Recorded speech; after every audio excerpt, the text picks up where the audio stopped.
Okay. Good morning, dear participants.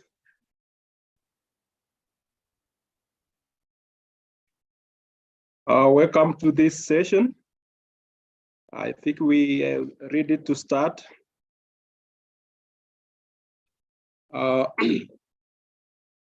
We need to get started, and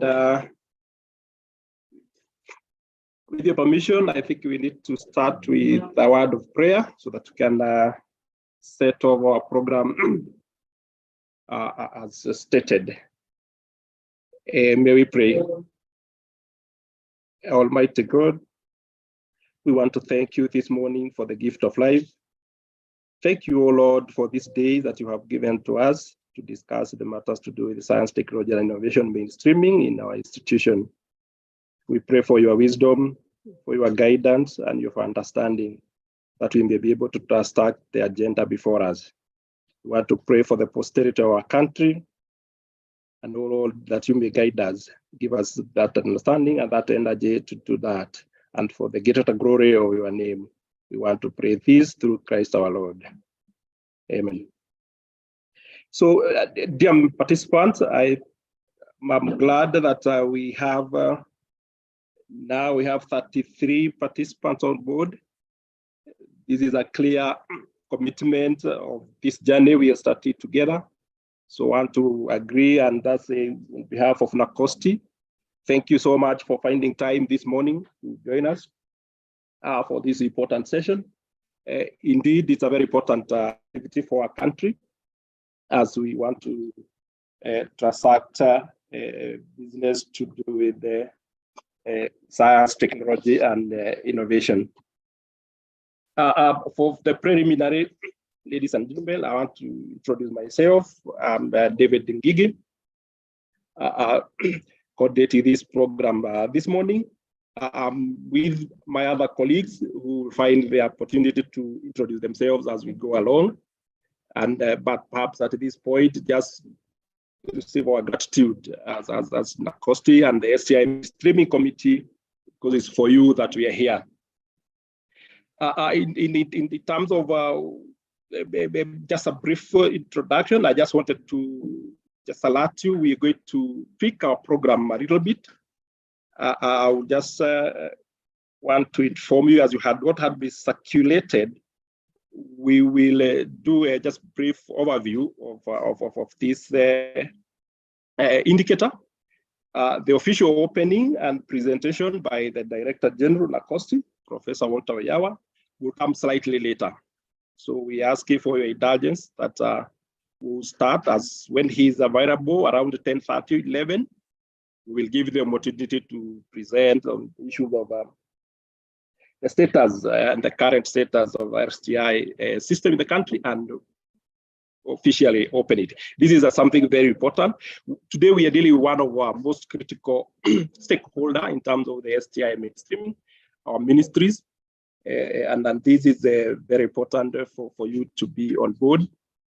We are glad the numbers are increasing, as we shall share later. You see and you realize how important it is even to us. So what we'll try to do is this, in terms of the objective of this, is to relaunch the indicator for the 2023-2024 for those who are participating last financial year. The indicator remains as the same. For those who are coming on board for the first time, we have a good opportunity to share what is the commitment for our MDAs that is in our performance contract with the 20 cycles guideline. This is an opportunity we always have every quarter to sensitize our institution, because it is the role of NACOSTI as a specialized agency to facilitate the ease of implementation of this indicator. So this is consider it as one of our important goals as a specialized agency to really facilitate the process and make it easier for your processing and your reporting. So this is one of our commitments for quarter 1. It's a commitment we always do every quarter, and this is free for all MDAs, all committee members, the SDI committee members, the focal person and the champions and PC coordinators.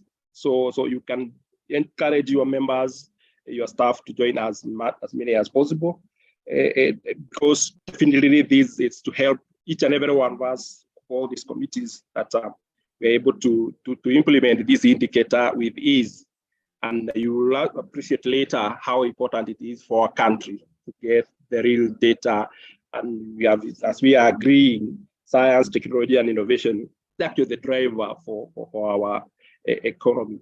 And we cannot overemphasize the importance of the SEI. So in brief, the essence for us to being here is to just create that environment, try to build capacity, try to make it easy. So we run through all the components that are you are expected to carry through this financial year in terms of science, technology, and innovation indicator for 2023-2024 financial year. Again, just appreciate appreciate your presence and the commitment in this direction. At this point, I just wanted to share just a few slides, just to give the basis as to, or more of the rationale for this, the STI mainstreaming, so that we don't ask ourselves why STI mainstreaming. Just 2-3 slides, then I will invite the next speaker to give us the overview of the indicator and the detailed information for your benefit. Just a minute so that I can share the screen.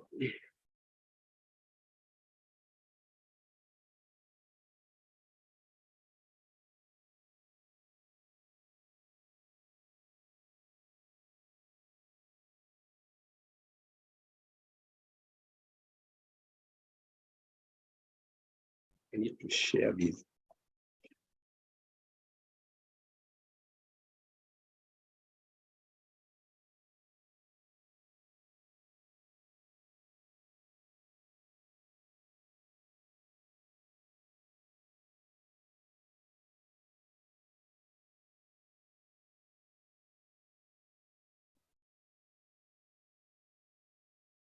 Okay, great.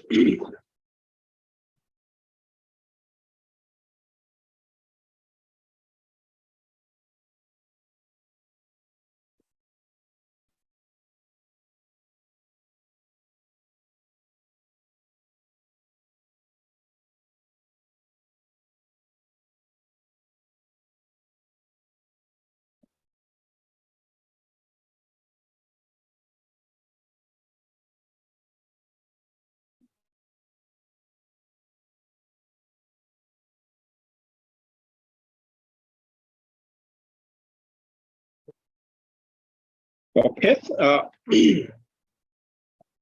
Welcome. I just wanted to share these slides, 1 or 2 slides, so that I'm able to make an attempt to give the basis or rationale for this indicator, which is again is the OMDAs.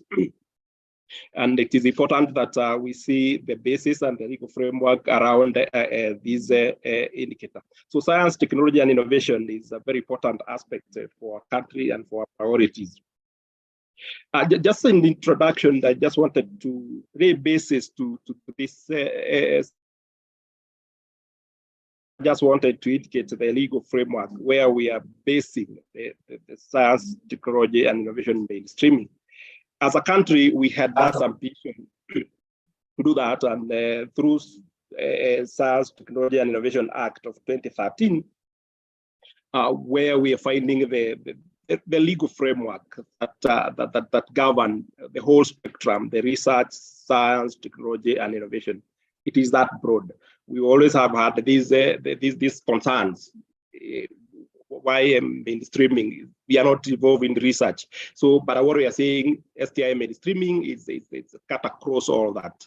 Research is just a facilitator.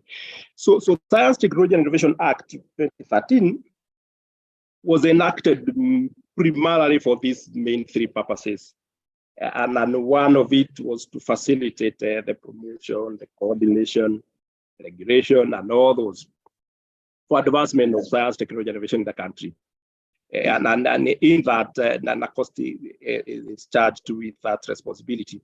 The second item was, what was the aspiration of the country was to assign priority for the development of STI within the country. So again, with the stakeholders, NACOSTI is responsible for doing that.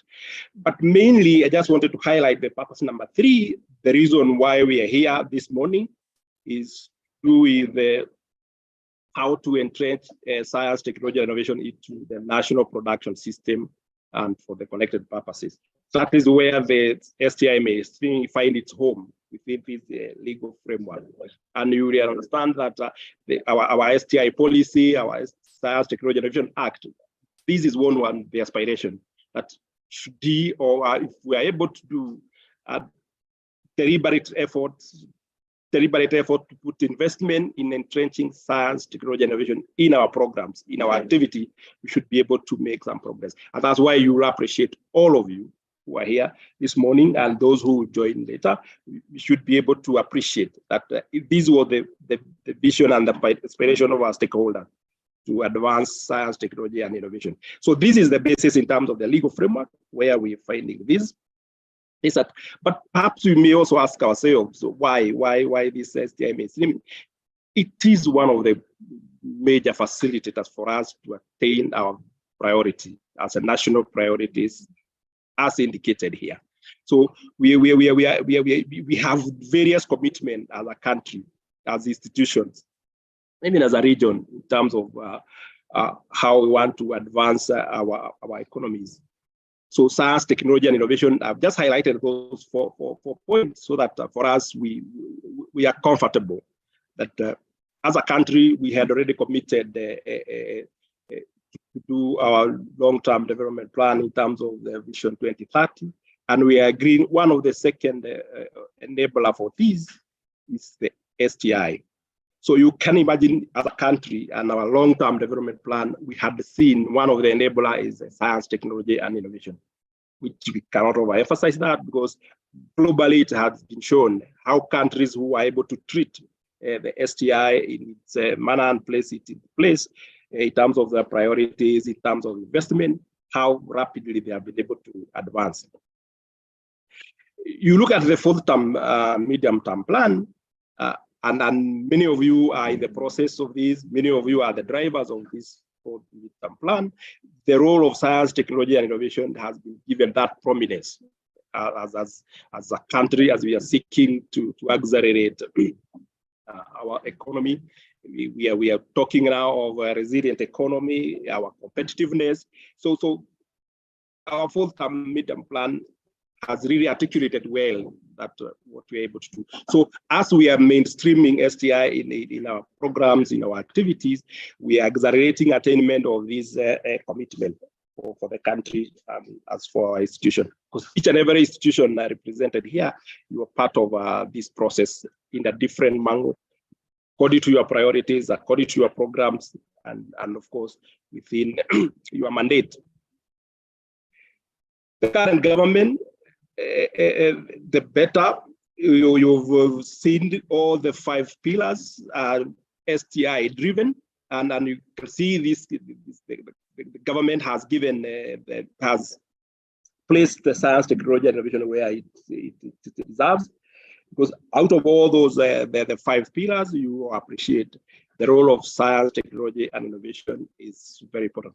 Again, this is just for emphasis purposes. That's each and every ministry represented here. We have a role to articulate the current government agenda, and we are playing different aspects. And we are all saying this, or whatever we are going to do, we'll be able to realize that or accelerate attainment for that by the way we are going to treat science, technology, and innovation. So this plan is leveraging on STI and maximizing on what we need to do. His Excellency the President has even gone further to have that vision of having the advisory council on science and technology and innovation. Why would the President do this? Again, it's the realization how important it is for us to be able to prioritize our programs, our focus, and our investment around that. So I wanted to share these 2 slides so that I can show the legal framework and also indicate in terms of, for us as a national, as a country, we have our national priorities. And for us to articulate these development programs, we are saying science, technology, and innovation becomes a key driver. So what we are doing through this performance contract platform, mainstreaming STI in our programs and activity, it is an effort in that direction so that we are able to accelerate and some of the programs of what we intend to do. So just consider what you're going to do is to really help us drive these processes. So the next presentation that will follow, we'll try to break it down, the STI mainstreaming at the institution level. What do we mean? How will we do it? We're going to discuss those in terms of why we can appreciate how and why it's important. The next part of this day, we will articulate how we are going to do it and the methods and tools that we are going to use it. So I want to invite the next speaker, who is Javan Mwiti. In the program, you had seen the terms of the overview of the STI as an indicator and some of the issues around there. Javan Mwiti is one of the resource persons that who is on board in this process, again, to give it that professionalism and that clear focus. So Javan, if you are ready, you will take the floor.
It is on. I can see your presentation. Yeah.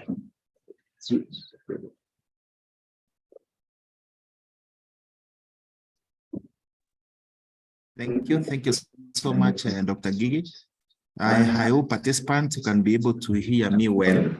As you have been told, my name is Ajaban Mwiti, and I'll be taking you through the indicator for 2023-2024. Sorry, just a minute.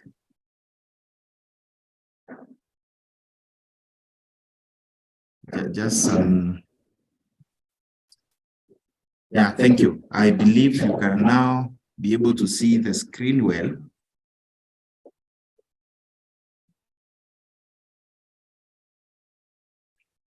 Just a minute.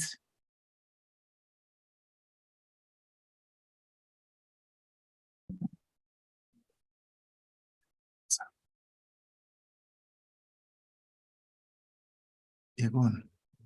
Yeah, go on. It's moving forward. I want this to start. I want it to end. Sorry. So, sorry for that, ladies and gentlemen. As I said, we had some internet challenges, but I think it's already sorted. So basically, I will be taking you through the indicator for them that have been with us since 2021, when this indicator was launched, when this was committed through the PC platform, and also for them that are joining us for the first time. This will help you in terms of understanding how to effectively and efficiently implement this indicator. Of course, we'll be looking at the actual indicator. We shall be sharing experiences, basically as an MDA, I mean as a ministry, from the point of implementation. And then, of course, again, we'll be looking at also monitoring and evaluation to ask ourselves what is the best practice in terms of ensuring that we effectively and efficiently implement this indicator. So quickly, the previous presenter, and Dr. Gigi, has taken us through basically on the wider picture on why we have science, technology, and innovation. And basically, as we look at this indicator, the indicator was launched, or probably was included in the PC platform or process through the 18th cycle performance contract. That was in 2021-2022, when we were in the first cycle. But basically, before that, we used to have, most of you have been performance contracting process. Remember, we used to have the SPS, that's sector performance standards, whereby we used to have an indicator referred to as R&D, that is research and development within our commandate, whereby we used to allocate 2% from our approved budget. So out of that, that is the basis of the indicator science, technology, innovation. Of course, the 2% now is just a subset, is just an activity that you undertake within the wider implementation of science, technology, and innovation. And that basically, we implemented this up to around 2014, I remember. And then, of course, in 2013, we had the Act of STI that provided for all matters, research, science, technology, and innovation. And of course, now NACOST, because by then we used to implement that indicator under Treasury. Treasury used to be the specialized agency, but now with the introduction of the indicator through the 18th cycle performance contract, this was taken by NACOST. Of course, as you know, this is the clear, it is within the mandate of National Council for Science, Technology, and Innovation. Basically, as you have seen, NACOST is a specialized agency, as any other agency within the cross-cutting indicators in performance contracting process. And their main role is, of course, to ensure that they develop the indicator as they have done.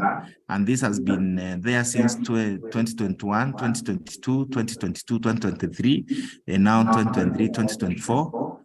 Receive and analyze and provide feedback. The guidelines are very clear in terms of timelines, and this is an issue, of course, we'll be discussing later, and we'll be looking at it in terms of the gains, challenges, and one of the things that we need to observe in terms of ensuring that we implement successfully this indicator. So basically, NACOST receives, analyzes, and gives feedback. Of course, for you, you report by the 15th of the end of the quarter, like now, we're in the first quarter of 2023, 2024, and will be expected to report by the 15th of October. After that, NACOST will take 15 days, analyze your feedback, and of course, communicate to you so that as you do the second quarter, then you have the basis to understand how the areas and the gaps that you need to close. NACOST is supposed to provide technical support, as you see, like, for example, the sensitization we are undertaking today. They also do customize based with the demand-driven. MTAs or ministries may feel like, for example, they need more of this, then of course you are allowed, you can request directly to the Director General NACOST and you'll be supported. Assess the annual performance of MTAs, ministries, departments, and agencies as it has happened already. This has already been done for the year 2023-2024, and the scores communicated accordingly. And of course, that is one of the critical roles. And in our presentation, of course, we'll be looking at how do we then ensure successful assessment and annual, getting a better annual score. What do you need to do? What needs to be in place and such? And of course, submit the list of scores to performance contracting and monitoring unit, not later by 15. This has been done for the year 2022, 2023. This has already been done. So the next question is basically why STI, and my colleague as I think has substantively answered that question. But of course, again, looking at the ministries, because you're dealing with the ministries today, when you look at your mandate, what are you supposed to be doing? When you look at the various the roles, what needs to be canvassed within the ministry, of course, and even downstream to your MDAs, to department and agencies, then the question is, if you look at your sector plan or your sector strategic plans, where do we find matters research, science, technology, and innovation? And most of you agree with me that as we'll be canvassing this later, that matters research, science, technology, and innovation are critical, completely critical. And this, I think, has been canvassed clearly on the merit of the same. I think my colleague has looked at the global picture of science, technology, and innovation for socioeconomic development of the country. But again, if you are to look at it, when you talk about mainstreaming, it's a question of infusing this to our mandate programs and activities as MDAs. And I've talked about sector plans. You realize, like now, with the new government, all department and agencies and even ministries, we are trying to realign our strategic plans basically with the government agenda, with the government of the day objectives, and that is better. And for that to happen, as you do it, as you develop the ministry, as you develop your sector strategic plan, ideally that will guide the department and agencies downstream. So there is a very critical role that you are supposed to play to ensure that the objectives, the expectations, and the science, technology, and innovation are clearly captured, so that as you negotiate, because as ministries, you have already negotiated with your downstream institutions, that is department and agencies, basically it becomes very critical for you to ensure that matter, science, technology, and innovation are anchored within the performance contract of the MDAs of department and agencies, to ensure that, because later we'll be looking at the template for this year, the 2023-2024 performance contracting templates, both for commercial and non-commercial. In them, we have science, technology, and innovation as part of the core mandate. So basically, that shows the weight that it carries in terms of successive implementation. In terms of the role and the critical role, I think this has been canvassed, but basically looking at Vision 2030, as it has been indicated, science, technology, and innovation basically is an enabler, number 2, basically, from MTP1 up to MTP4 now, or a clear look at from, for example, if you look at MTP1, MTP2, and MTP3, all of them, they used to have what you used to refer to as R&D, research and development, and basically within it, they carried the spirit and the body of research, science, technology, and innovation. But basically, looking at MTP3 specifically and MTP4 and the big agenda, what you used to have as the big four, basically, that were actualized through MTP3, you realize again with it, we under a lot of science, technology, and innovation. In fact, we under a lot of realignment of department and the agencies' strategic plans to align with the Big Four. Now, with that was MTP3. We have now taken over, the beta has taken over, and that is being actualized through the MTP4. So basically, MTP4 actualizes Vision 2030 on 5-year basis, but again, it is supported by beta, so that the areas that have been identified through the bottom-up economic model basically actualized. So you can see the connection. A keen look at MTP4 convinces all of us that matters, science, technology, and innovation are very, very critical. And that has been the journey from MTP1, where we used to have R&D, to MP2, MTP2, where still we are R&D. But from MTP3 for now, we are basically dealing with matters of science, technology, and innovation. So that is very critical. And again, when you talk about science, technology, innovation, basically is creation of knowledge, that is science. When you apply the knowledge, that becomes technology. And when you apply technology, of course, that becomes innovation. So basically that is very critical. The relevance, again, the relevance in terms of MDAs. One, we have it is clear that the 20th cycle, from 19th, 18th, 19th, and 20th cycle of performance contracting guidelines, they have clearly indicated that science, technology, innovation is a critical aspect for us to attain the aspirations under Vision 2030. And that's why the indicator, as I stated earlier, is always within our core mandate.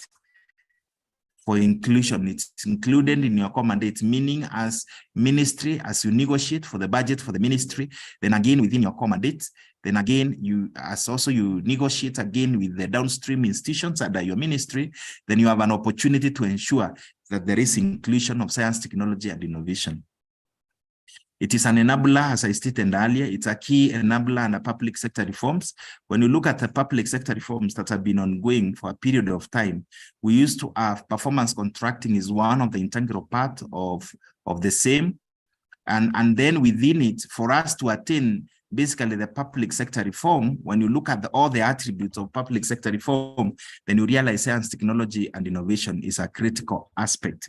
Of course, it's a tool for national development. And a very good example is where we're implementing better. So that table, that matrix is matrix for non-commercial for 2023-2024. And a keen look at it. When you look at it basically in terms of what you're supposed to commit, either whether commercial or non-commercial, you realize after the introduction of, of course, of new indicators, that is digitization of government services. Of course, you know, for you also to be able to do digitization, it is the aspect of science, technology, and innovation. But basically under the core mandate, where we are looking at better is the first point of consideration under core mandate. As you put indicators under the core mandate, better, Vision 2030 flagship project, other national priority and programs aligned to SDGs, Agenda 2063 and SPS, that is sector performance standards. So basically, you realize under it and as below C is where we have science, technology, and innovation. And of course, there was introduction of productivity mainstreaming. But ideally, my point is that if you look at it, where as we negotiate, because going up, if you look at the matrix itself, we start with financial stewardship. That is absorption of allocated funds, absorption of externally mobilized funds, appropriation in for them that are generating, and pending bills. Basically, this is meant to support service delivery, and then, of course, the core mandate. And that's why having science, technology, and innovation as part of the core mandate, then, of course, gives the weight that that is needed. And a keen look at it, you can see there's a lot of thinking, there's a lot of effort by government to ensure that we focus more our resources on our core mandate. And as you talk of core mandate, then of course you have, among other, science, technology, and innovation. I've just shared this. This is basically for non-commercial, but even the difference, of course, with commercial is basically under financial. It carries almost similar. So at the end of the day, you look at the weight, we have a weight of 2, of course, and the target is always 100. This is already a preset target. So basically, that tells you that there is a lot of weight that has been put to ensure that we are able to mainstream science, technology, and innovation. What are the main requirements for 2023-2024? The first, for you to be able to implement this indicator, one of the first requirements before you start the implementation is that you need to have a focal person and a champion. And these are meant to ensure effective and efficient implementation of the indicator, basically. And when you look, because a focal person is a requirement, most of you probably are coming on board for the first time. So you expect them to ensure that you have appointed the focal person. Others are, you have been on board. Probably, as you have realized, there's a lot of, sometimes you may realize the focal person may have left. So you expected either to reappoint the focal person. If it's the same, you can either reappoint or ensure that, of course, there is an appointment of a focal person. The main role of a focal person ideally is to ensure overall coordination of the piece of the indicator. You ensure that, as per the guidelines are very clear on 2023-2024, the 20th cycle, the role that should be played by the focal person. You provide necessary support for the various. So basically, for implementation purposes, for the ministry, the focal person becomes a critical person who ensures that what needs to be done is done in terms of this indicator. You provide necessary support to the various levels within the ministry. You plan and ensure sensitization and capacity building. Of course, on a cost every quarter, we'll always have a sensitization and capacity building for MDAs. But ideally, if we feel that is not sufficient and adequate to address your internal issues, then of course you can request for more. Coordination and development of the STA strategy. A presentation will be done later on the importance of STA strategy, because MDAs will be in 2 categories. Either you have a strategy or probably you are developing. And of course, there are issues around that. There is what is needed in case you are developing, or in case you have already developed. You'll be now picking out of implementation matters that you do wish to continually to be implementing within the financial or the period under review. Establish and implement monitoring and evaluation mechanism, promote collaboration, promote STI business within the ministry, ensure quarterly and annual reports on STI mainstreaming as submitted. This is very critical. It's a role of the focal person to ensure that both reports are submitted. And as a ministry, of course, it will need coordination, because we realize most of the ministries will have state department within them. So it is the role of the focal persons. If, for example, a ministry has 3 state departments, we ensure that the reporting is done, because cumulatively, the score that will be given to the ministry will be a cumulative score of the number of the state department within the ministry. So it is the role of the focal person to ensure this is done, so that you are able to implement. What is for them that are coming on board for the first time, the key consideration for the focal person should be someone either in top or mid-road level management, but basically someone who is conversant in implementing issues of research, science, technology, and innovation. This is critical again, so that you have a smooth implementation, so that basically you're able to do what is expected to do. So for that is the focal person. The next, of course, the focal person should be one ideally, but the next is champions, and depending with the ministry, you can have 1, 2, 3, 4 or more champions, because ideally this represents the ministry at the lower end.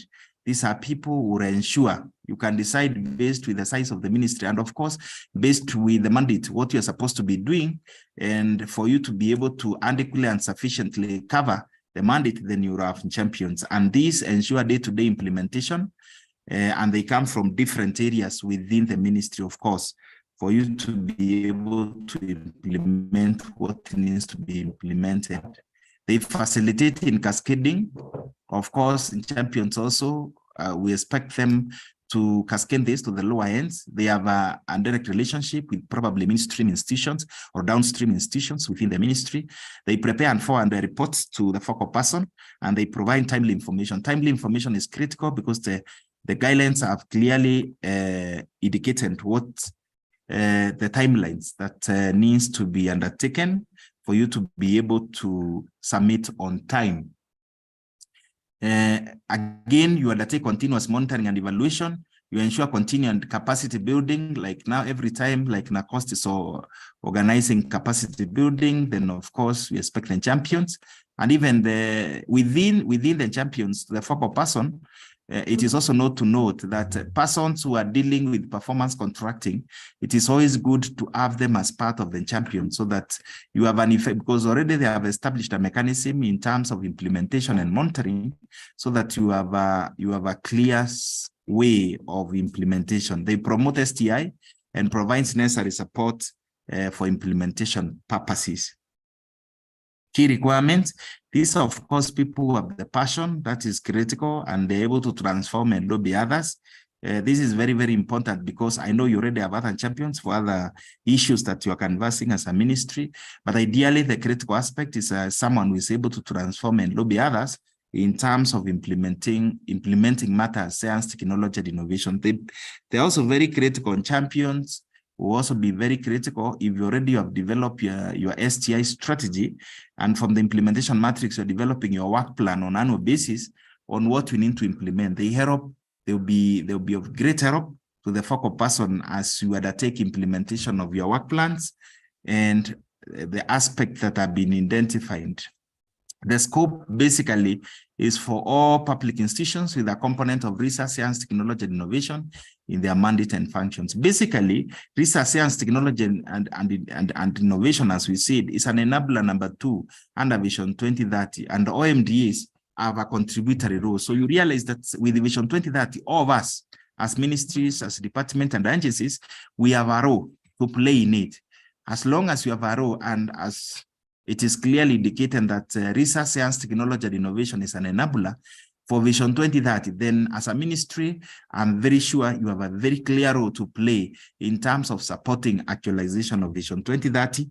You have a role to play in terms of actualizing the better, and of course, the MTP4, the Medium Term Plan 4, that has already been unveiled, so that we can be able to actualize Vision 2030 and basically the bottom-up economic model. So that it is 2023, how does the indicator look like? Depending on the level of implementation, MDAs are required to either appoint or reappoint STI focal person and champions and ensure the same are trained. It is very, very important once the focal person has been appointed and the champions, it is very important to ensure that they are trained. One, they are trained, of course, to ensure they understand the indicator for implementation purposes. Remember, you'll either be developing the work plan or you'll be developing, either you have an STI strategy that you need to implement, or you probably already, maybe you are developing. So basically, for that to happen, champions and the focal person are critical for actualization of that, and then that becomes very important. The indicator, you develop institutional STI mainstreaming strategy for them that are coming on board for the first time, or implement the developed STI strategy. So there are two things about it, and it carries a score of 30. You're either developing if you are new, or for example, if you have already implemented, you have already developed, then you continue with implementation. Number 2, you develop and implement STI mainstreaming annual work plan for institutional STI mainstreaming. You'll be taken through in the next presentation on how to develop on the issues touching on STI strategy and basically the annual work plan. And you realize the annual work plan as both streams. It has stream A and stream B, basically them that already have a strategy and them that doesn't have a strategy. And you realize again within the work plan, there is information that cut across for both.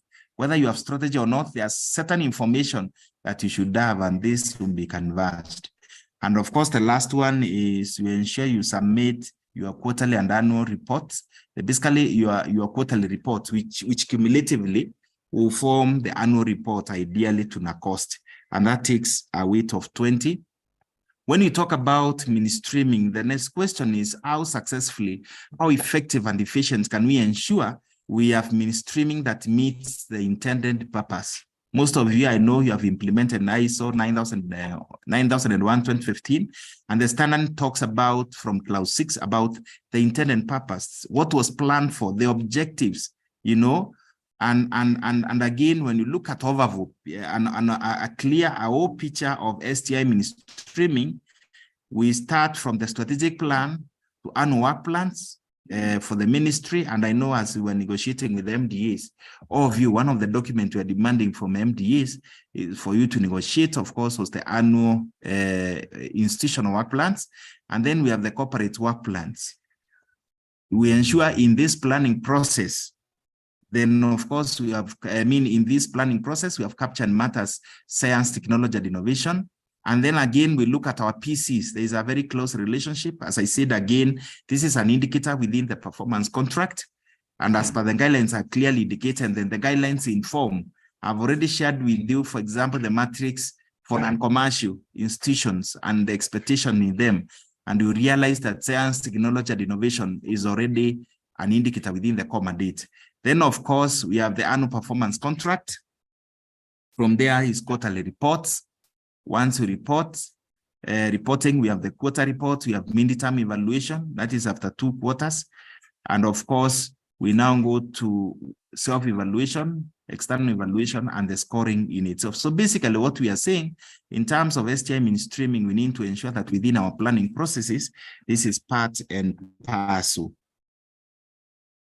Best implementation practices for you to be able to implement this in a more effective and efficient way.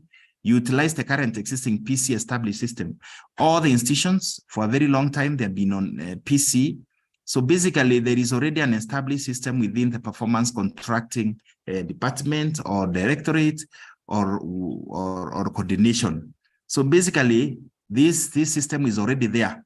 And since we've seen that this indicator is just one among the many specialized indicators, then of course we ensure that we utilize that existing infrastructure to help you have an effective and efficient implementation. You ensure that focal persons and champions forms STI mainstreaming committee. So basically as a ministry, you and your focal persons, for effective and efficient implementation of this indicator, you need to form that committee, and the committee will have the focal person as a chair so that you are able to coordinate. There is a better coordination. And of course, we ensure that there is letters of appointment. We ensure that the appointing authority, the relevant appointing authority clearly appoints, substantively appoints both the focal person and the champions. That committee is critical because from that committee is where you develop, you guide development of STI strategy. That's where you guide on development of the work plan. That's where you also guide in terms of when you look at your implementation matrix within your STI strategy, then you know what to give priority. And within it, of course, in this committee, as I said earlier, ensure you have someone who is in performance contracting, ensure you have people in relevant departments like finance and such, so that you are able to effectively implement. Ensure quick replacement of the focal person on champions in case of changes. Of course, organizations, ministries, departments, and agencies are very dynamic. So ensure so that once maybe the focal person on champion exit, then we have others replaced and substantively appointed. Develop the work plan, start early development of STI strategy. Immediately you develop the work plan. In case you don't have an STI strategy, then you need to schedule it early enough so that you have enough time, because it is a process. And you realize, like in the development of STI strategy, probably you can also request in a cost to help you in the same from a technical perspective. But ideally, you need to schedule this to happen as early as possible. Ensure continuous capacity building of the focal person and then champion. And you can participate in a cost trainings like the one now we're having today. Every quarter we have it. You can also request in a cost to help you in terms of organizing, or probably if you have organized one, a cost you can invite in a cost. They can be part and parcel of your sensitization and help you. You implement and keep documentary evidence. This is critical again, because this indicator at the end of it all, it will be evaluated at the 4th quarter. So on quarterly basis, ensure you generate evidence that you are able to submit to NACOST on continuous basis.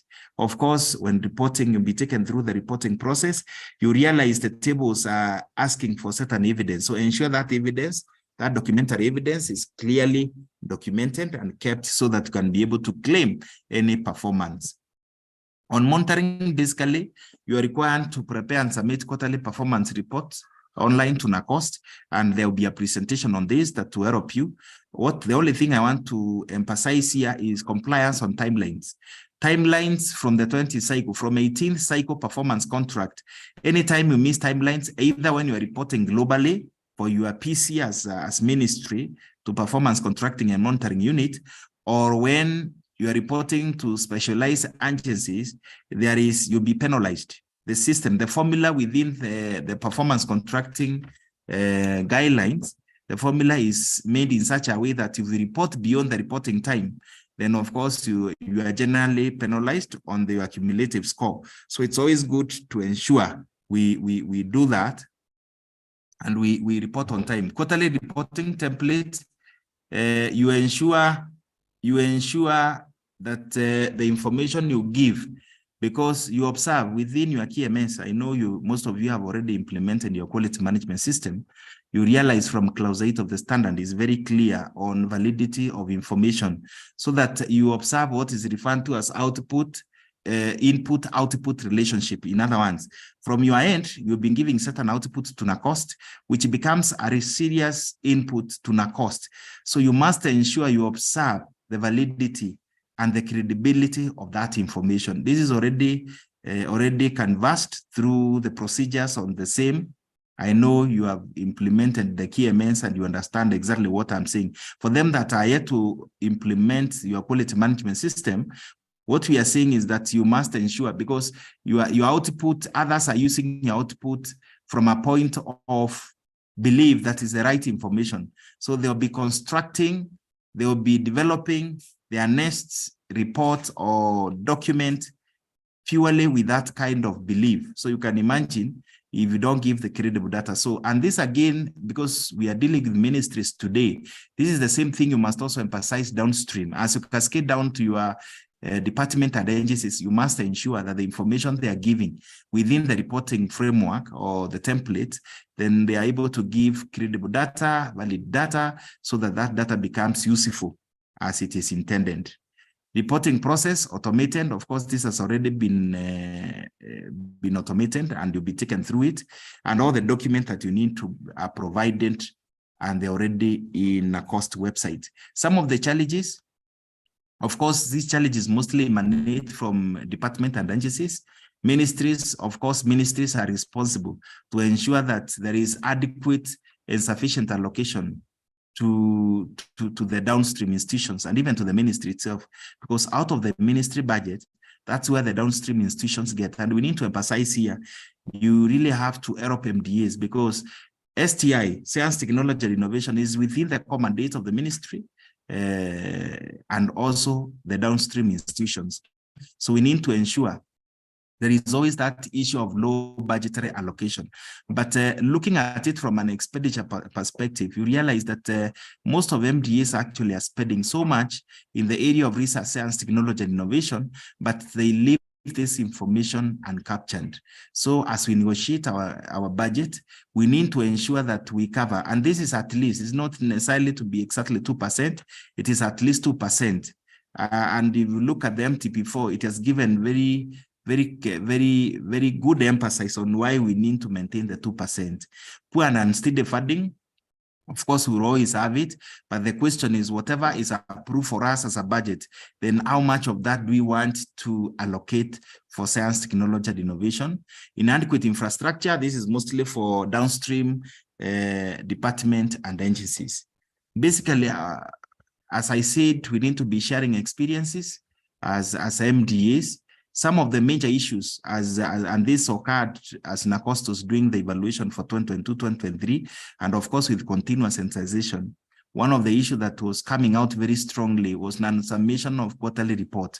You realize most of the ministries, maybe one department, one state department to report, and then probably two or other, if there are more than one, other state department will not be able to report. Remember, as we said, and this is clearly in the guidelines, the ministry's score is given out of the cumulative average of all the state departments who have reported.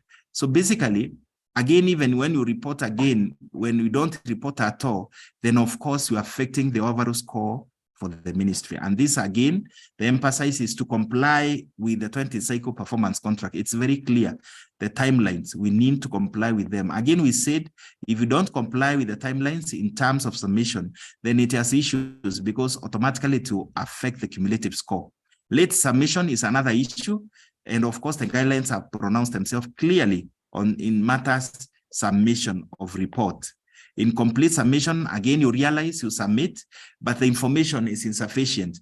And since you have an opportunity to be taken through the reporting process, it's my belief that you try to understand as much as possible what is needed in terms of submission. You understand the process, and that will be undertaken today, so that in case you have any question in terms of what you need to submit, then that will be answered after that presentation. Failure to provide evidence of the focal person, as we said again, one of the requirements is that you need to appoint or reappoint focal person and champions. Once you do that, the reporting process, or as you report, that is one of the requirements. You need to upload the letters of appointment. Why is this important?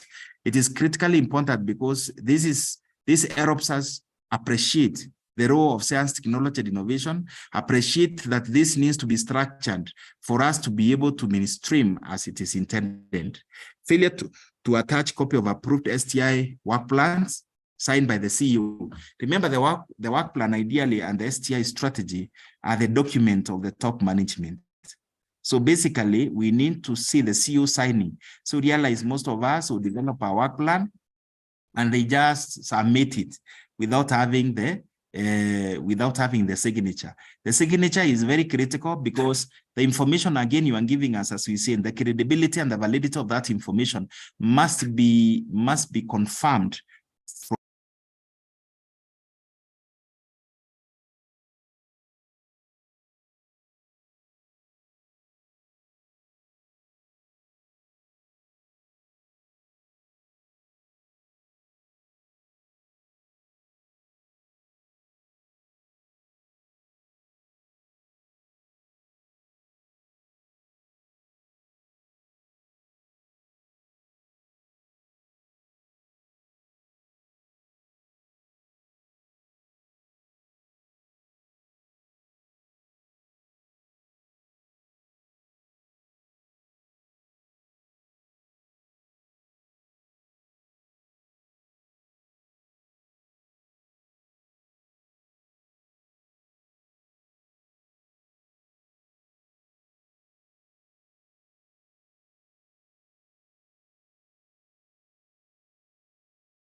Sorry for that, ladies and gentlemen.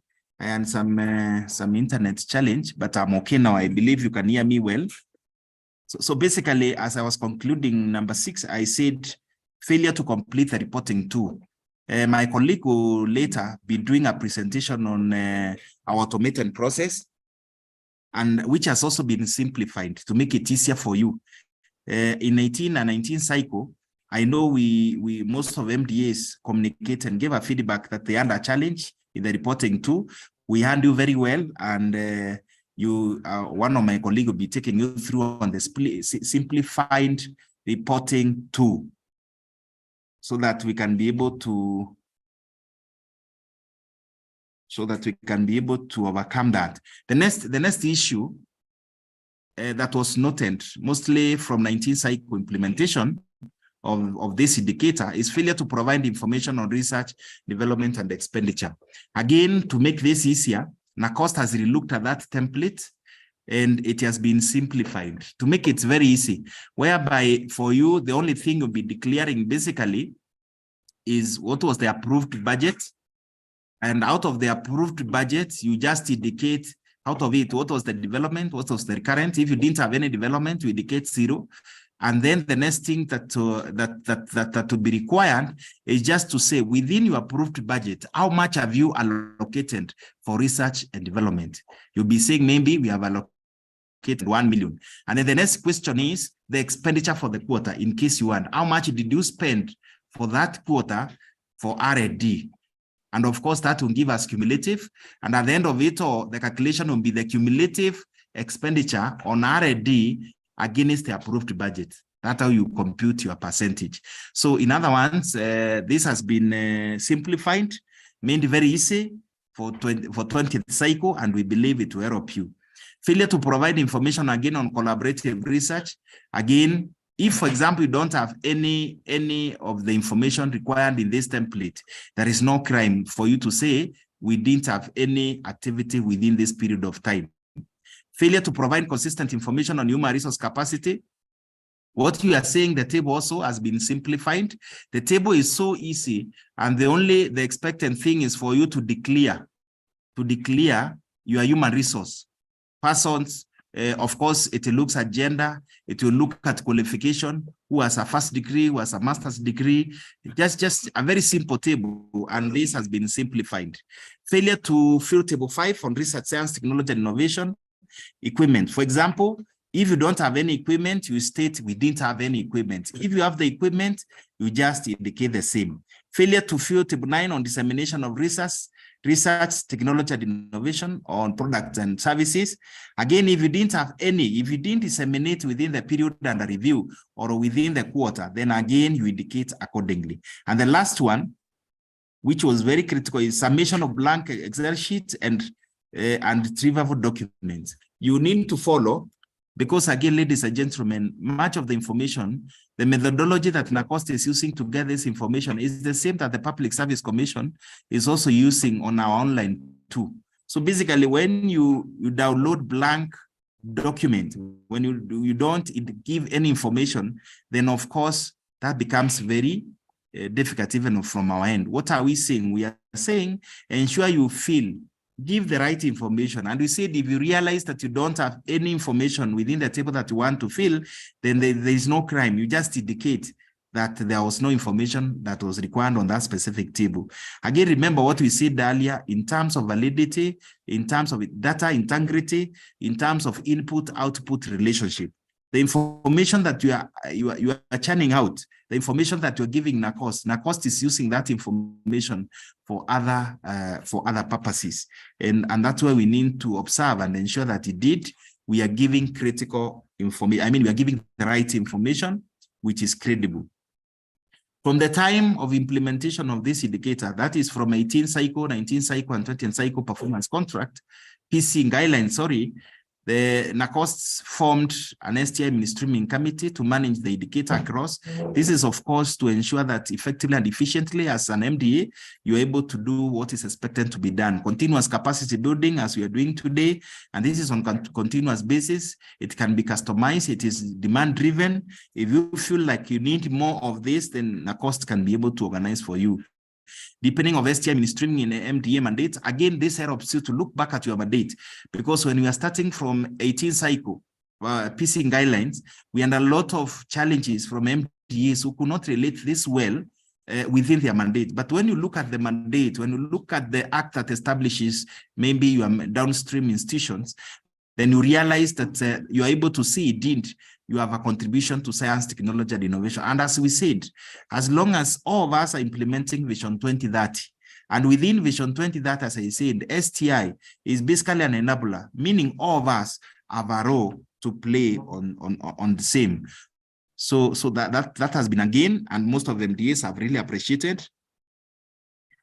Of course, also within, again, from 2021, 22 to 23 to 24 now, the year 2023, 24, most of MDAs have been able to establish the STI mainstreaming committees.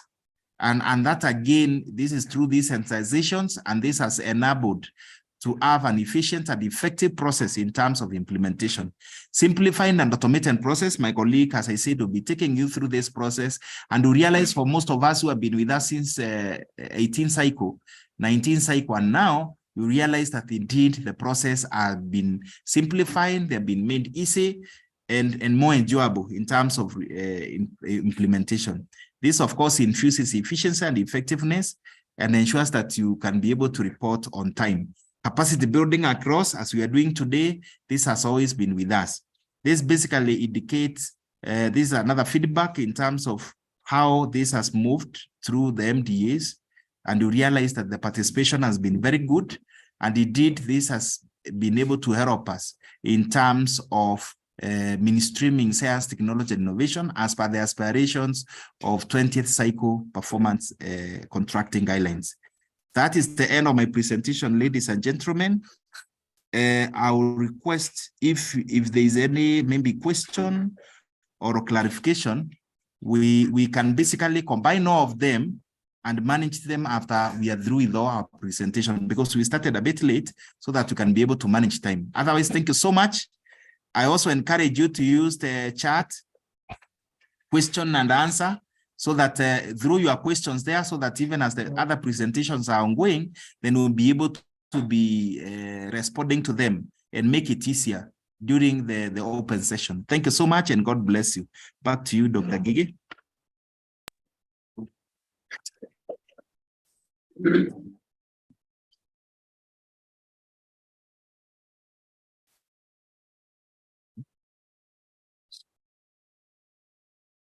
Okay, thank you, Javan, for that very insightful presentation.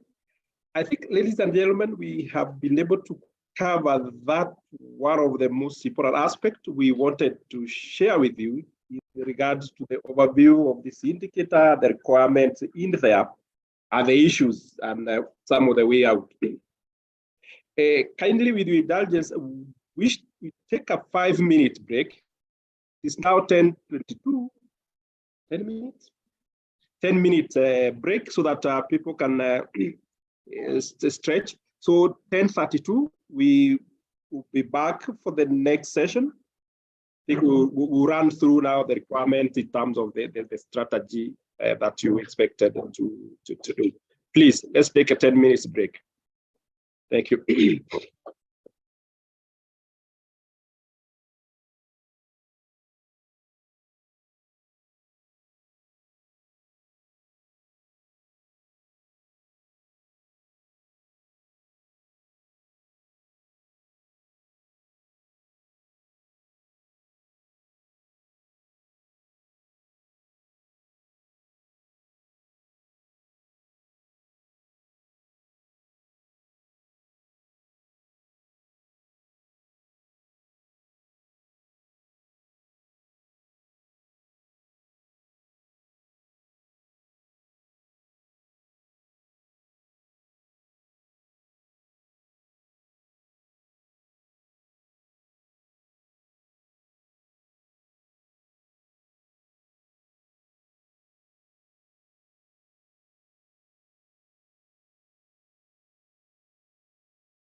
Okay.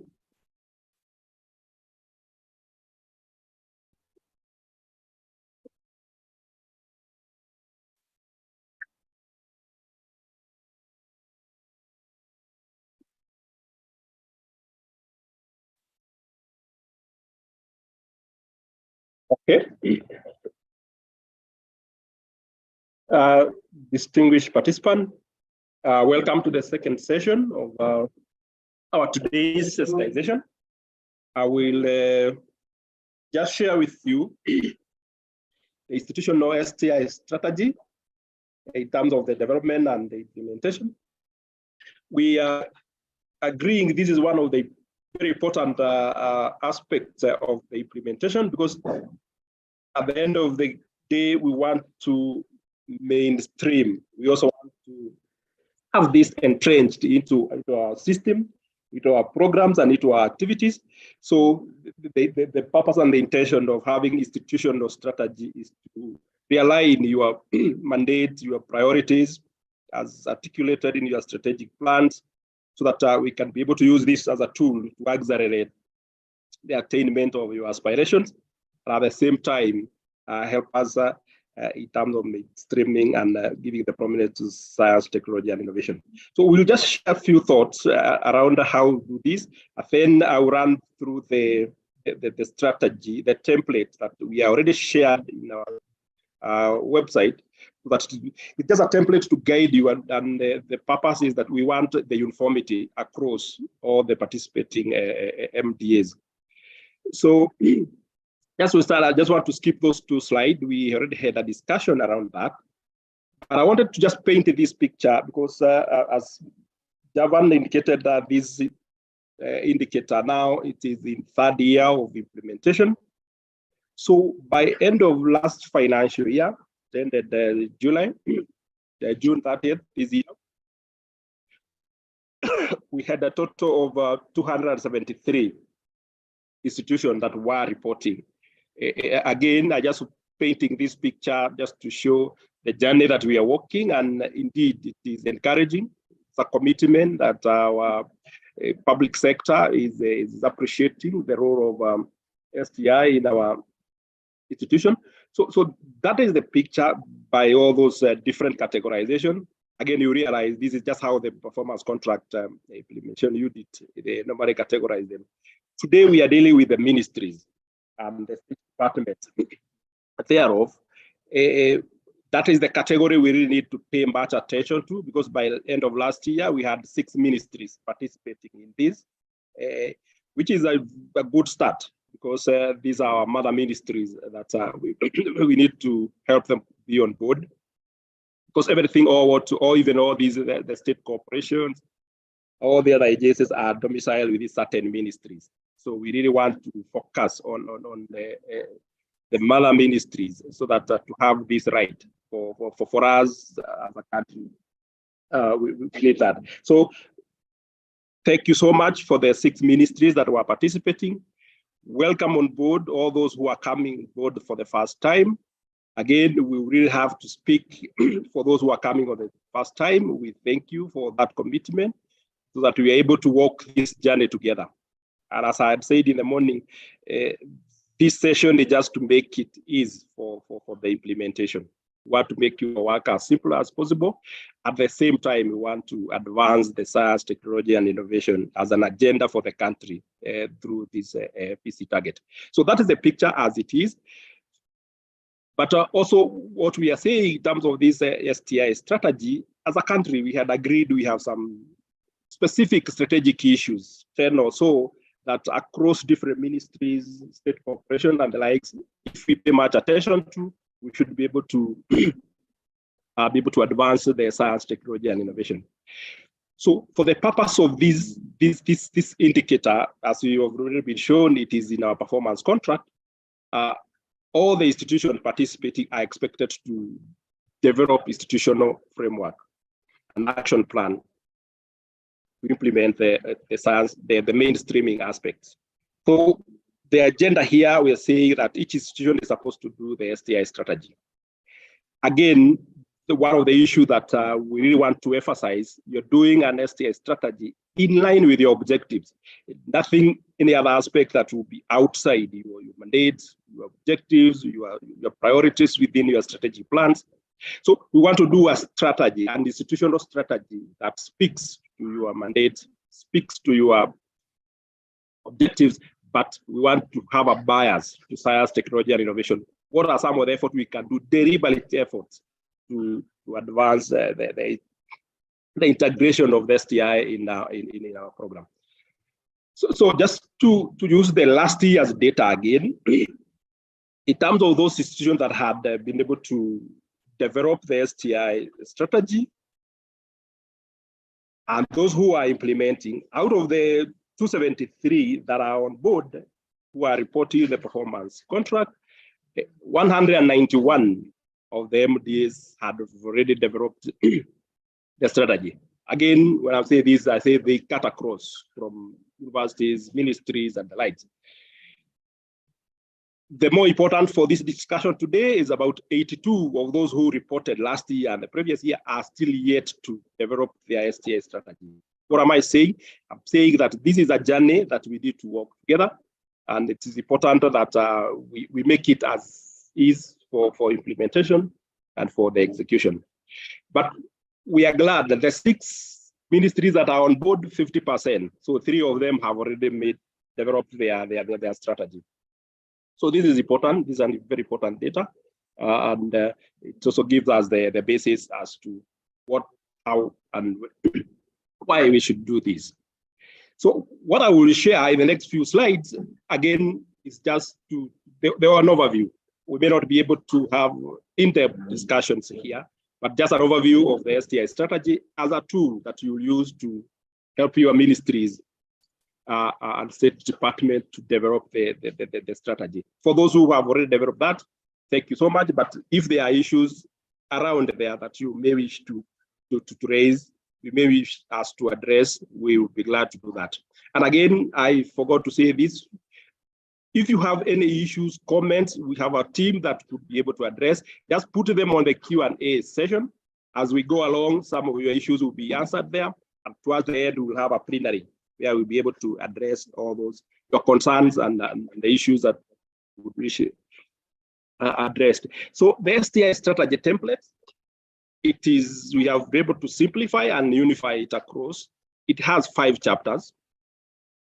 And chapter 1 of that strategy, we are asking you to consider that as an introduction, but the introduction part of it is just purely the information, institutional background info, institutional mandate, history, and all those, and the specific categories that you may be existing. Here we are very clear, we are talking about the ministries.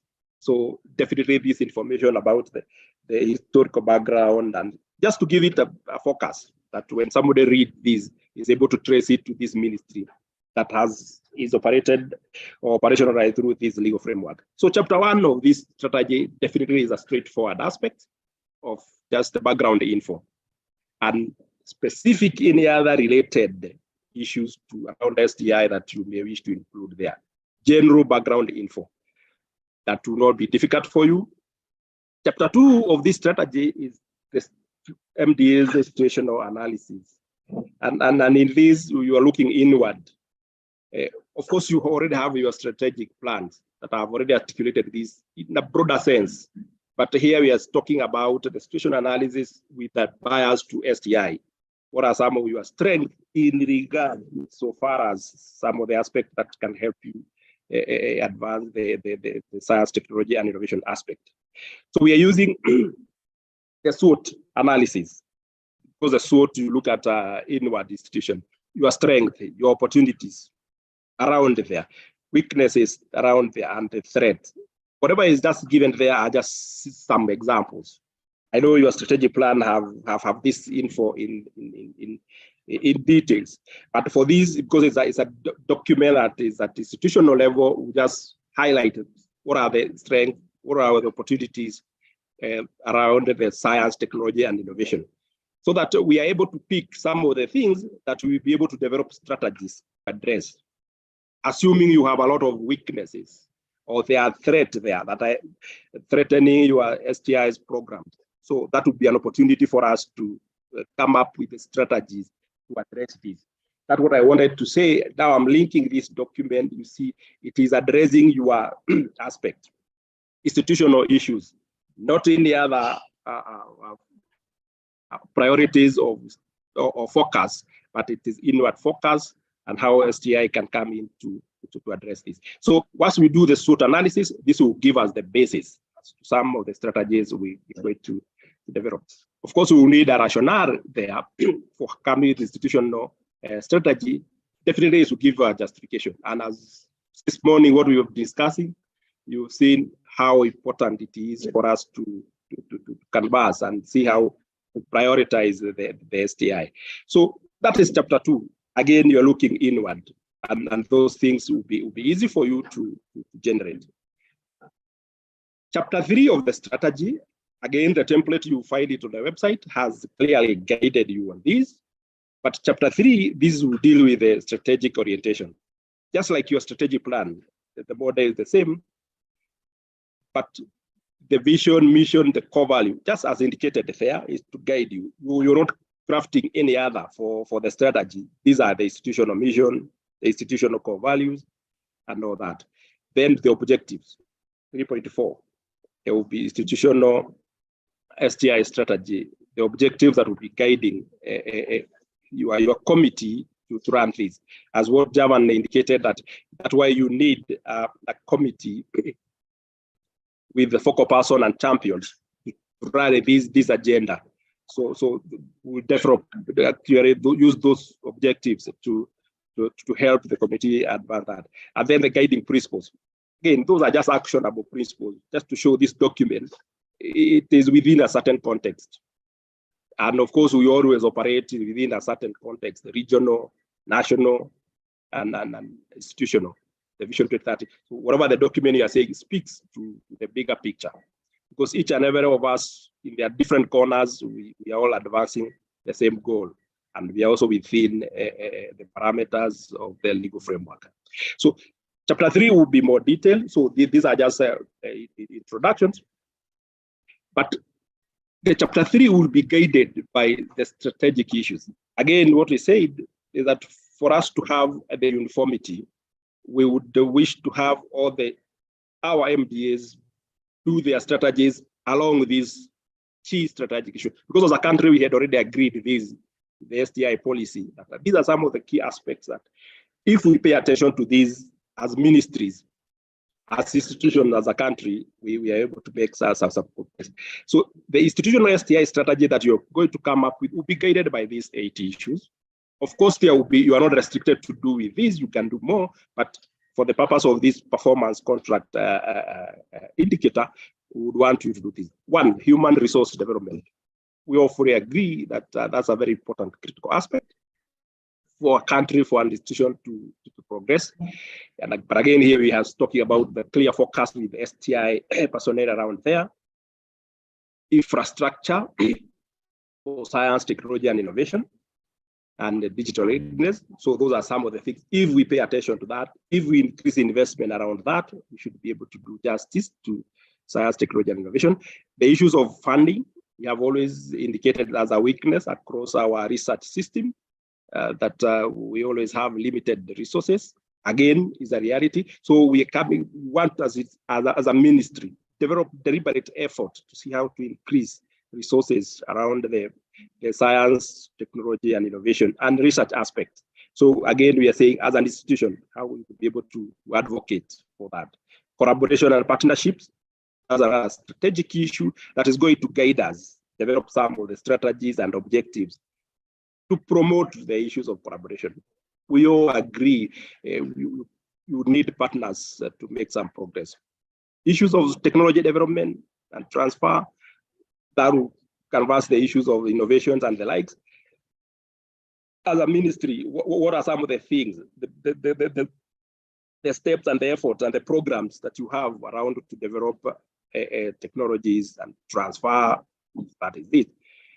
The STI advocacy and awareness, these are issues of course, creating that awareness, so that partly even what we are saying today, that we need to overemphasize that science, technology, and innovation. For an institution or for a ministry and for a country, it's that important. So this is another strategic issue. We would expect ministries participating to develop some strategies around that. Gender mainstreaming, this has been with us for so long, but it's a very important aspect for our contemporary life. So it's a strategic issue that will help you craft some objectives around there and some few strategies. And then the issues of education, training, and research. That broad. Whether you may not be in education, but you definitely you have trainings in there, you have research aspect. Another important aspect for us we are given opportunity to craft some. I just wanted to pay attention to those 8 strategic issues that will guide our development of the strategy, so that it becomes easier, some of the things that we are going to do, because these strategic issues are important to us as a country. They are important to you as a ministry. So then at that level, you have an opportunity to develop strategies to advance this. And this has always been the ambition of any country, invest in those things. Just like strategic plan, again, this institutional STI strategy, we have developed a straightforward more of the template in this manner, so that you're able to relate and see the flow of what you're saying. Column 1, on the extreme left, we are talking about the strategic issues. The 8 strategic issues, I will just try to show how important they are. One is human resource development. We are saying that is important, and we are all agreeing that is very important for any country, for any ministry, or even any agencies within your ministry.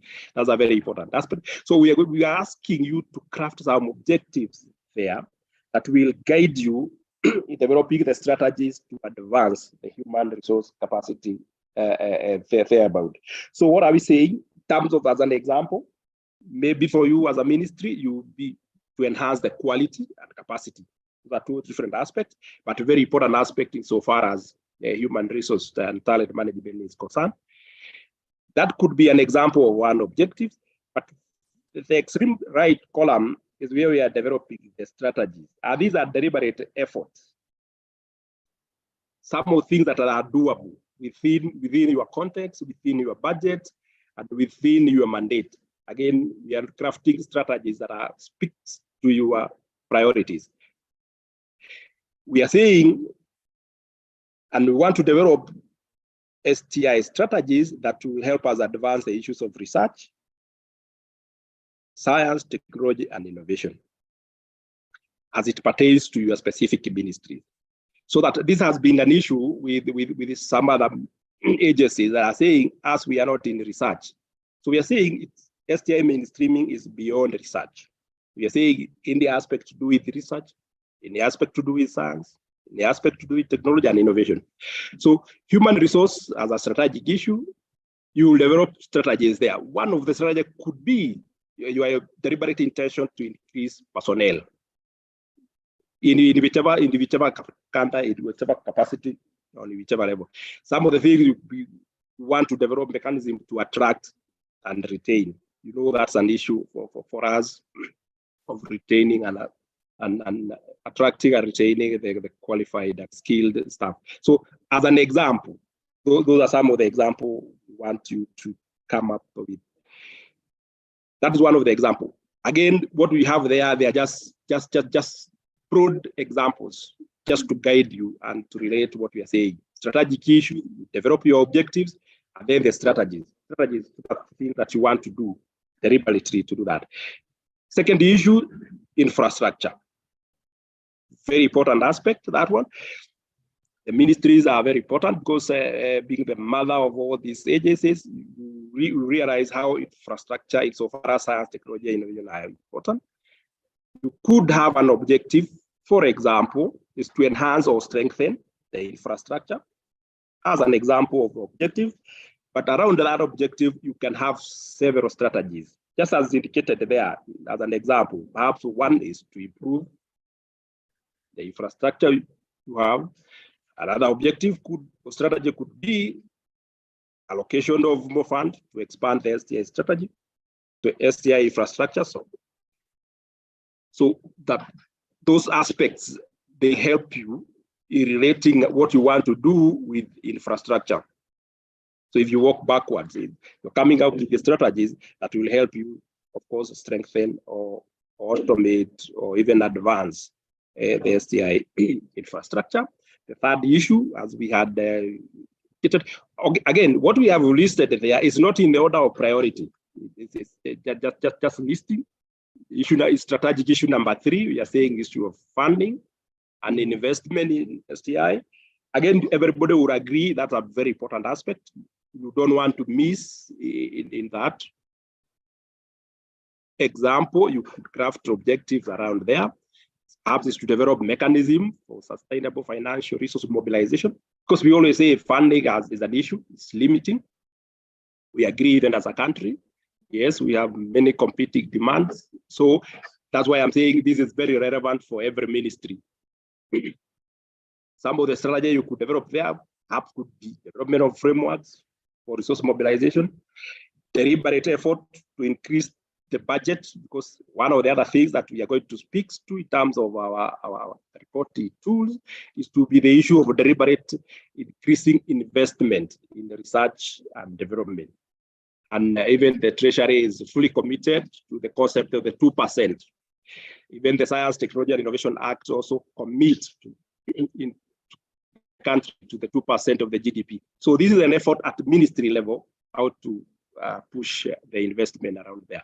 STI advocacy, I wouldn't pay much attention to that, because we're just saying you want to come up with the strategies that can help you increase the prominence, the visibility of the science, technology, innovation. Some of the things you can do is the obvious things you always do, the workshops, and the likes, whether you want to craft strategies that are within your reach, within your budget, within your objectives. The other aspect we are talking about, education, training, and the likes, you may wish to realign. Again, that's a big issue for our country. Today, we are realigning our education system and research priorities as a country, but here we are speaking as ministries.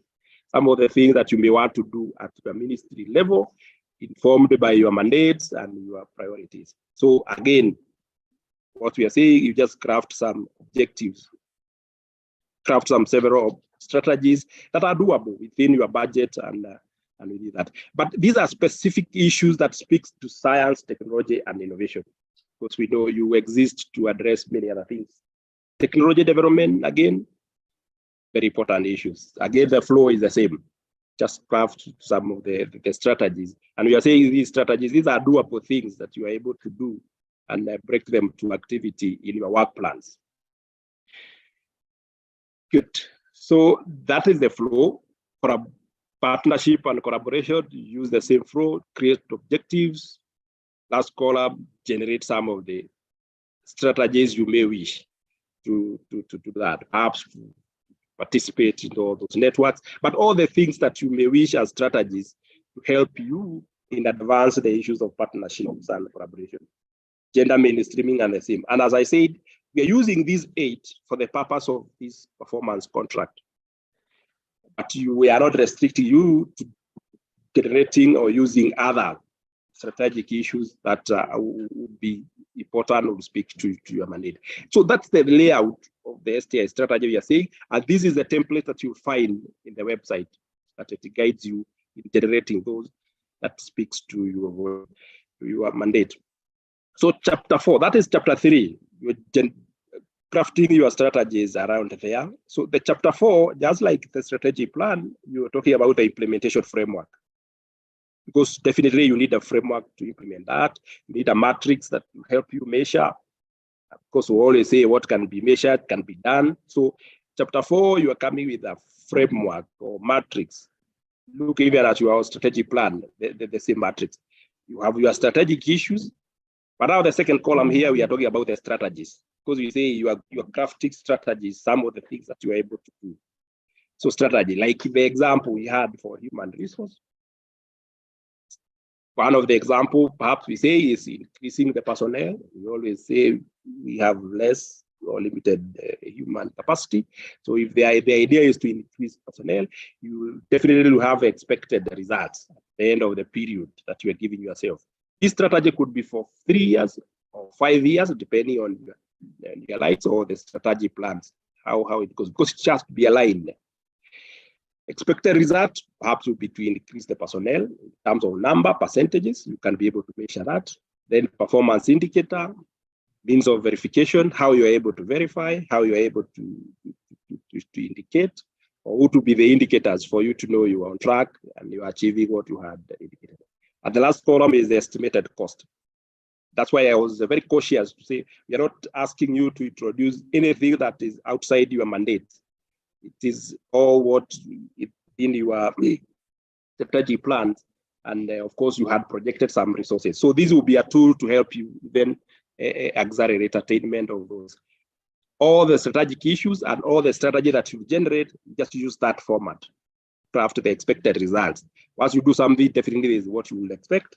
What will be the indicators? What will be the evidence that you are on track? And what will be the means of verification, the reports, HR records, all those, and the cost thereabout. So that is the layout of chapter 4, which again, you should be able to be direct as you craft your strategy. At the final chapter, because I have said this, the template we are giving has 5 chapters. The final chapter is chapter 5, and this is monitoring and evaluation. And again, this should be guided by your internal procedures. You have internal mechanism for M&E. Normally, how do you measure project implementation within the ministries? Would it be monthly reports, quarterly, or annually? This one, again, should not change from what your strategy plan speaks to or what your internal procedures are. Then the review of this strategy that we are going to come up with. Perhaps just like your strategy plan, you could adopt mid-term review and end-term review to see how you're performing. So this is chapter 5. Again, it should be very simple, straightforward, because it speaks to how you're going to measure the strategies that you come up with. So that is the template we are talking about. That is the template that you find on our website. But again, we still are always on standby to guide and assist in coming and crafting this document. Because as we say, these are very important document for us to entrench science, technology, and innovation in our program. And of course, once we institutionalize this, to outlive even this performance indicator. So what we are saying, there are always these challenges, there are always these issues that will arise so far as the implementation of this indicator is concerned. But what we are saying, why we have you today, is because ministries have more staff, why we need this team of focal persons and champions to advance this. Your role is very critical in attainment of the national goal and priorities, because this document, we have said, it's more of a vehicle to help us in that direction. So NACOSTI has come up with this mechanism to improve these processes. One is the commitment for quarterly virtual sensitization for OMDs. This is something we'll be doing. We're doing for the first quarter, but every quarter we have that commitment to assist you with that. We have those demand-driven in-person training, should you require that support. That is on an institutional basis, should you require, but we are always on standby. As Javan said in the morning, the stakeholders say that we are trying to engineer our online reporting tools and templates just to be responsive as much as possible. So as proactive efforts to address your concern. And then also as an institution, we are developing some certification modules, more training around these. Again, they will be voluntary, not to overburden, but voluntary, but their effort in that direction to make it simpler. I want to end there and just indicate that as our commitment, we should be able to work with you in this journey. But as the document, you find it on the website. Once you interact with it, with this effort, we are always a phone call away. We should be able to help you in regard to that document. So what I wanted to agree, if you agree, continue putting your issues so that I run the work plan, because the other aspect, remember what the earlier speaker was indicating, that one of the things that we'll be doing is to report quarterly reporting. And there's one of the tools that will help you map that is the STI annual work plan. Because we have also we are agreeing we need to come up with a common work plan that it is similar across everybody. The issues that you are reporting are similar, but you report again it to your to your institution. So what I will do, they can run the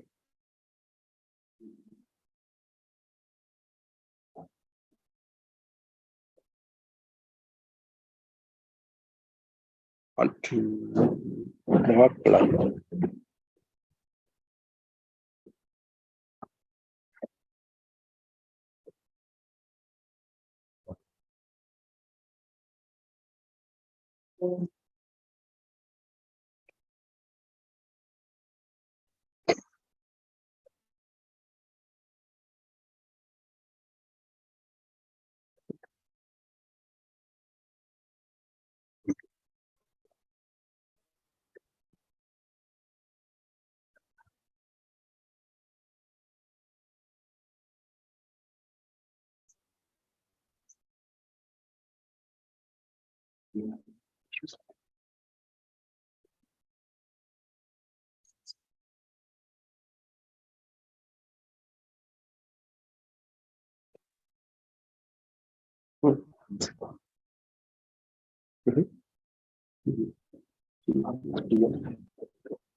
Okay.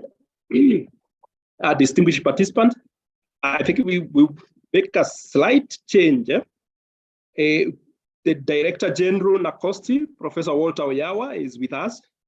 He had really wanted to have this discussion with you. Now he is available.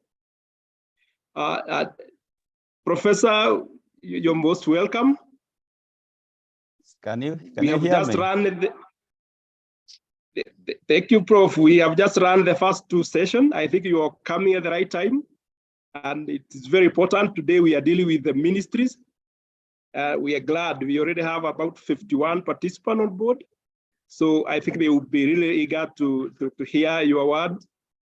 And it's very important. So, dear participant, I think Professor Oyawa will speak to us in regards to the current status of RSTI system in the country. Very important aspect, so that we are able to see as a country, and also the clear rationale for having STI within our ministries and across all MDAs. So, Professor, we'll be glad to give you the space if you are ready. Yes, can you hear me, David? Yes, Prof. You can hear me? Yes, we can hear you. Is something on the screen, the first slide? Yes, you can see your slide. Yes, thank you very much, distinguished participants from ministries and state departments. Once more, I think we're able to engage with you on this fairly important target, that is the science, technology, and innovation mainstreaming target in MDAs, literally all MDAs. And we always remain grateful that you have spared some time to be with us.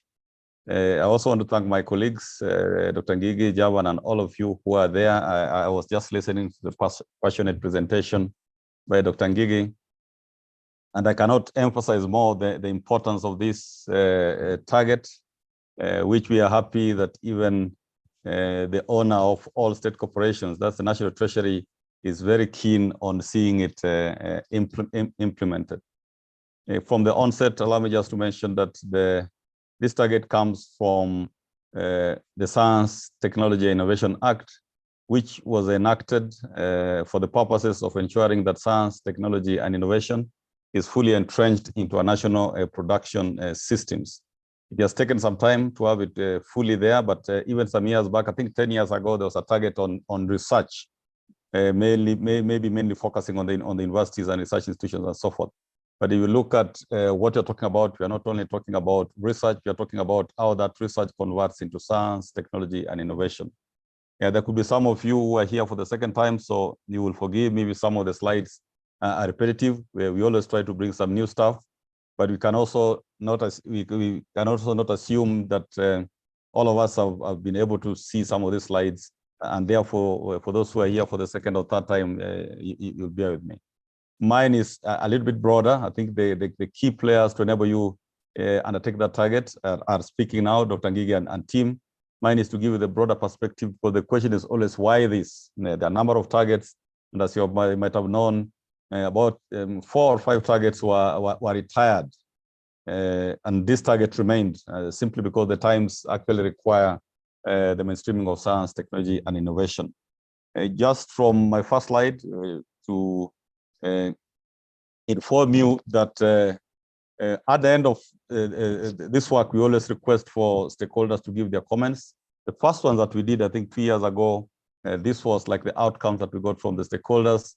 One, of course, there was widespread interest among stakeholders following demand-driven online and in person. Our first trainings actually came during the COVID. And we had online presentations and engagement, but at the end of it, it was like, no, this thing needs to be done in person. We want to reiterate, and I hope my colleagues have reiterated, that our trainings normally be in person, will be online. But for those that require in-person trainings, which we are going to offer, then it is at your own volition. It's not mandatory, it's your own volition. If the online is okay with you, please proceed with it. But if you feel you need to be in person, and many times we offer it at like Naivasha Resort for those who are willing, so it's not mandatory. So that's what we wanted also to highlight, that there have been requests for that. And this has, in response to that request of stakeholders, we have gone ahead, and our board of the commission has approved what is called STA certification, professional certification course. This is very much benchmarked with UNESCO, because I'm almost certain that even after today, you'll still be having questions, and our team is open. But should you want to move, should you be in the field where you deal so much with technology and innovation and research and so forth, then you might want to move a little bit beyond the rest of us by undertaking these modules that will come, which at the end of which you'll get what we're calling STA certification case. So all of this, like the module number 1 is what you're doing, STA mainstreaming in MDS in rapid changing times. So already at the end of this course, though it's a very, very short course, it's like you have embarked on that module number 1. It's not complete what you're doing today, but you've embarked on a good chunk of that module number 1. So the rest, I think you can read. Having said that, I think what also came out from stakeholders were collaborations among us STA stakeholders is key. And I really want to reiterate that the impact of multi-agency, inter or intra-agency, multi-sectoral, call it what, interdisciplinary, is become extremely evident. And just want to inform you that myself and the team have just come from Geneva, attending the Biological Weapons Convention. And it was very, very exciting. Kenya was on the map. They're taking note that our team comprised about 6-7 ministries, representatives from the same. So there were people, 1 or 2 persons from the Ministry of Education, from the Ministry of Defense, from the Ministry of Interior, from the Ministry of Agriculture, from the Ministry of Foreign Affairs, from the Ministry of Trade and Industry. It was a powerful delegation, about 15 persons. And each one of them on the side meetings are able to engage in a number of things. And you can see this is what some of the things we're emphasizing, quite a direct impact of science, technology, and innovation on national security. This has not been there before, but we really want to emphasize, so it has direct impact on national security, it has direct impact on public safety, and what you have known, it has direct impact on our economic development. So that multi-sector approach has brought us quite some interest, some collaborations have come out of that. So one of the main hopes of this mainstreaming is that people will work together, MDS will work together, state departments will have one ministry working with another one, because you might find it much, much cheaper to deliver on your targets just by working together. And you will find that our sister agency, like the National Research Fund, we organize a conference for those of you in that conference with the National Research Fund. We're able to achieve a target at minimal cost, their target and our target. Also, stakeholders talked of need to rearrange and digitize, which we have done. I think the first time it was a little bit difficult. And as you'll see, there are a number of tables. I hope my colleagues have mentioned or will mention that those tables are just like the initial filling. Once you fill them once, the next time we'll only be going and changing only the change. So the first time they look a little bit like cumbersome and so forth. But once you have filled it once, the rest of the years, it will be very, very easy because you'll be just going to change on what has changed in that in that table. And then we are very pleased at the support you have received from STI focal points and champions. And by the way, it's a two-way traffic. We have now included STI focal points and champions in our activities. As you'll see in one of my slides, NACOSTI is the national focal point of Kenya's, a number of Kenya's international obligations. So again, when we get requests for scholarships, when we get requests for trainings, when we get requests for meetings, we no longer send it just to a small sector. Like before, we would send it to research institutions. That's our main stakeholders and universities. Now we send it to all of you because we believe there are some of you might be doing research, doing PhD and so forth. And even like in this meeting in Geneva, we were able to invite as a focal point right to the various ministries, and we got nominations. So that is the reason, that's why we think this target has some benefit. So allow me just spend maybe 30 to 40 minutes. I will skip a number of slides because there are some slides which might not be relevant to you, but I want to start from the outset. This slide is a very famous slide. You might have seen it in other areas, and it's Googled. It's right inside there that the African continent represents 20% of the Earth's surface and so forth and so forth. But it's surprising it with all those resources, minerals, arable land or arable land, we just contribute 2% of world research output. We only account for 1.3% of research spending and produces 0.1% of all patents. That is what STI mainstreaming is about. It's not about research alone. It's about research systems, which is defined as research, science, technology, innovation. What do you do with research outcomes? As for me, where the sector that I've come from, that's the universities, I do my research, I publish, I get promoted, it ends there. But it might not be getting to Wanjiku. So the purpose of STI mainstreaming is to ensure that that research which is done, and which any institution can do, because research is defined that even as a survey, as you're surveying for or undertaking SWOT analysis for a strategic plan, that in itself is research. Because from that survey or from SWOT analysis, you will be able to make very, very key decisions. David, I hope I'm still there. Sometimes, network disappears and somebody ends up speaking by himself for a whole 1 hour. Am I audible? Yes, Professor, you're audible. Yes, be ready to remind me so that I don't speak to myself for a whole 1 hour. Yes. Sure. So that's what I'm saying. The key emphasis when we're doing your strategy is how do you convert the product that you have into something that benefits Wanjiku. And would really want to focus on your commandate when you're being assisted. You pick what is really fitting on your commandate. And one of the areas you'll find now, which is of great concern to the public, are the foods that we buy from the supermarket. And I'll have a slide on that one. Who is responsible for doing sampling to ensure that the Sukuma Wiki that you and me purchase is safe? So those agencies, it might not be one agency, there might be several agencies. They need to check on that. Who is responsible for the aflatoxin levels that we get worried in purchasing maize flour? At least I know one of them, whom we have engaged with. I hope they're here, is the National Cereals and Produce Board. With that one, it means the CEO is able to allocate some resources to some of you annually just to undertake survey that which unga is safe and the Kenya Bureau of Standards. So these are some of the issues which we would want to say.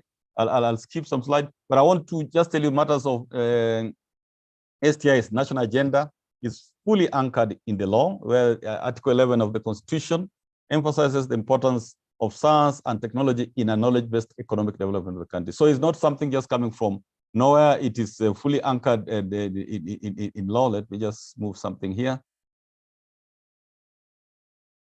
Yes, it's fully anchored in law. The Constitution further emphasizes recognition of indigenous inventions and technologies. This is a key parameter, distinguished participants, that in whatever we do, are we just receiving goods from outside? And is it in the best national interest to continue just heavily relying on what is coming from outside? This is a question and a conversation that each one of us needs to undertake, taking note of the kind of economic times that we are going through.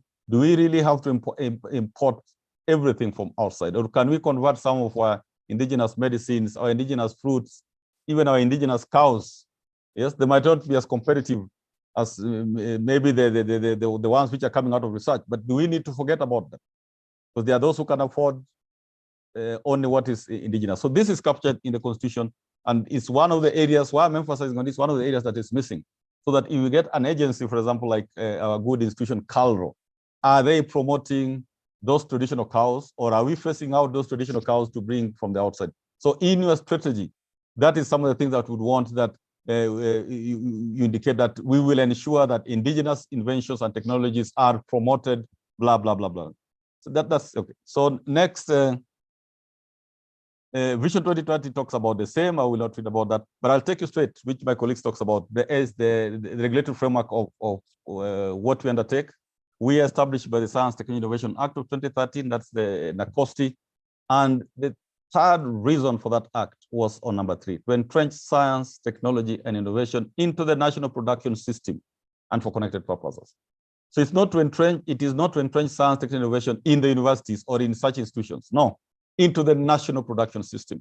So we have had some NDAs asking, why are we really here? Yeah, do we do research? You say it's not about research. So we ask you, if you think your institution is not part of the national production system and are able to write that to the National Treasury and to the ministry concerned with the PC and satisfy up to the top, satisfy even up to the head of public service that you are not part of the national production system, then at that time you can justify why you don't undertake this. Otherwise, if you're part of the national production system and for connected purposes, you're part of this undertaking. So as part of, because of that requirement of the Act, the government 2 years ago introduced this performance target, which you're aware, I don't have to repeat on that. But I also want to emphasize you that globally, the issue of STI mainstreaming is ongoing at a very fast pace. This is one of the most recent resolution adopted by the Economic and Social Council of the United Nations. That is just last year, July, almost exactly a year ago, on the recommendation of the Commission, on Science and Technology for Development. So the resolution this is now at a global level, beyond the Kenyan level. They were saying that the UN, through the Economic and Social Council of the UN, recommends the following consideration by national governments, the Commission on Science and Technology for Development and the United Nations Conference on Trade and Development recommends to government to closely link science, technology, innovation, and strategies of sustainable development by prominently featuring capacity building in information and communications technology and science, technology, innovation in national development planning. So it's national thing, it's a global thing, and even as I'm speaking in New York, there's a big in on science, technology, and innovation for SDGs. So it is everywhere. Count yourself in, make use of it, put some money in. I'll skip on that one. I just want to very quickly also emphasize the way I've done in the past, that countries that have gone ahead of us, they have been maybe there for many years, like the UK, they took the matter of science and technology so seriously that you can see the former Prime Minister of the UK, Mr. Boris Johnson, established a new National Science and Technology Council, that is 2021, which he was chairing himself. And what happened after that? You look at the last bullet, yes, because of escalating to that level where it is chaired by the Prime Minister himself, 2.27 trillion Kenya shillings were allocated for 1 year on R&D spending. 2.27 trillion. I guess our national budget could be maybe now approaching 4 trillion. But you can see these people are able to invest that just in R&D. And it's not R&D for fun, it's R&D which ends up in various ministries, literally all the ministries. So that is how important this is. China, I think what they're achieving, they invested 2.4% of the gross domestic product on research and development. And you know where China is. I don't have to elaborate on that. The US also, 2022, they have the 2022 Act, very recent happenings, by the way, where the US National Science Foundation and other research agencies could see major infusion of cash thanks to the Act. This is now went up to parliamentary level. And you can see they have allocated 33.3 trillion Kenyan shillings over the next 5 years just to fund, and it's part of competition. You can rest assured this is not just money for national development. This is money for public safety, this is money for national security, this is money for having a competitive advantage. So if we want our economy to improve, if we want to really assist our government in the things that we do, then even in our own small way in organizations, we need to figure out what resource, because money spent in R&D is not money given out, it's actually an investment. So if you put 1 shilling, hopefully maybe 10 shillings supposed to come at the end. But this is just quickly showing you the investments. I'll skip some of the slides. And just, in fact, if you look at the countries now by comparison, how much they have invested, and then you can count their development. You can see Israel has the best expenditure on R&D. And it's just R&D for universities. That is R&D which must end up converting to an innovation, to a technology, to an infrastructure, to capacity building. Because even when you do capacity building, like now you people are here, your institution has invested some hours on you. That is capacity building, is part of science and technology. You can see Israel, and then you know where Israel is. You can see South Korea, at the moment ranked as the #1 in terms of technological development in the entire world. They have put 4.5% of the gross GDP on R&D. Look at Japan, look at US. In the region, Kenya, we are doing very well. And I probably think you've matured out of a region. We should now be competing with these other heavyweights. Something that recently happened in Uganda, they escalated the matter, I think, up to the presidency. And you can see in 2021, President Yoweri Museveni transferred the Ministry of Science and Technology Innovation to the office of the president directly under him. What was the consequence of that? Because we always talk of funding. The consequence of that, if you look at the very last sentence, I hope it is visible, that Uganda was able to invest, because it's right under the presidency, and I know presidential directives are very much respected. They allocated 15 billion for this financial year. I think the financial year which has just ended in July, 15 billion Kenya shillings for R&D and for technology development and so forth. So this is what happens when you escalate it as well, right from ministries, departments, and it goes to the national treasury. Then you're able to justify why you need money. What I think is a challenge has been for us internally is that, like, our key institution, the National Research Fund, would give money, but then the researchers are not able to have outputs that are felt that when JICO fails. And therefore, money has been dwindling. So you can see when Uganda is putting 15 billion, our National Research Fund probably has 300 or 400 million, which is supposed to be used also for their own administration, and also part of it be left for you to do your research and development and commercialize. So just compare that. We hope we are heading there because our government has taken very good strides. And I always also, as I said, checked on some tweets of His Excellency the President, and probably this is the best time for us to speak with one voice and get to be at the table where it matters most. In 2015, he made some very key, powerful statements, ladies and gentlemen, very, very powerful, which I think he's now riding on. In 2015, he said, we are living in a new age, an age of science, technology, innovation. The children and your care must compete in this world.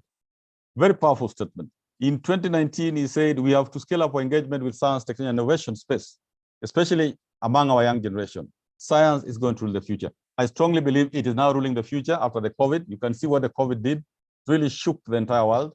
We have never been the same. There's a variant which has just come. I was reading the press, I think, last week. So you never know. You never know. And in this one, even as we pray to the heavens and to the Almighty, He is the same one who gives us this knowledge to be able to mitigate some of these severe effects. And when he became president, he says he's going to increase funding for research. And he was advising the entire of Africa that Africa must consciously place science at the center of its planning. So it's not, again, I will emphasize, it's not for universities, it's not only for universities, it's for you and me.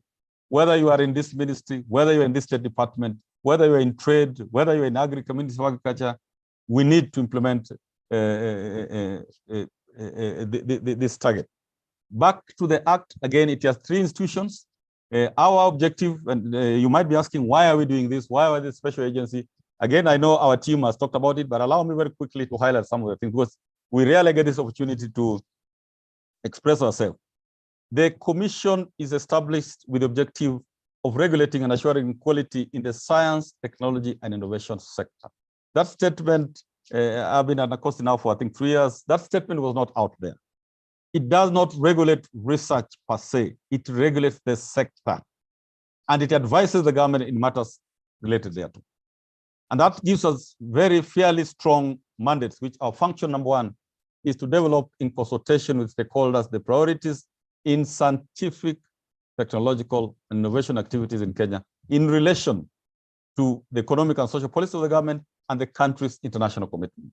So if you look at that, you go to our website. For those who are not aware, already you have 12-point recommendation. And I guess we have written to institutions. This was part of the discussion when we invited stakeholders for Nakosi strategic plan. So we are soon going to close this chapter. We got comments and to improve on this 12-point priorities. It is these 12 points that we hope that our national treasury will be able to allocate funds to. They are very broad functions so that they're not very specific. And we're trying to ensure that everybody is on board. But not only that, if you look at the second column, we have benchmarked them so that we minimize also subjectivity.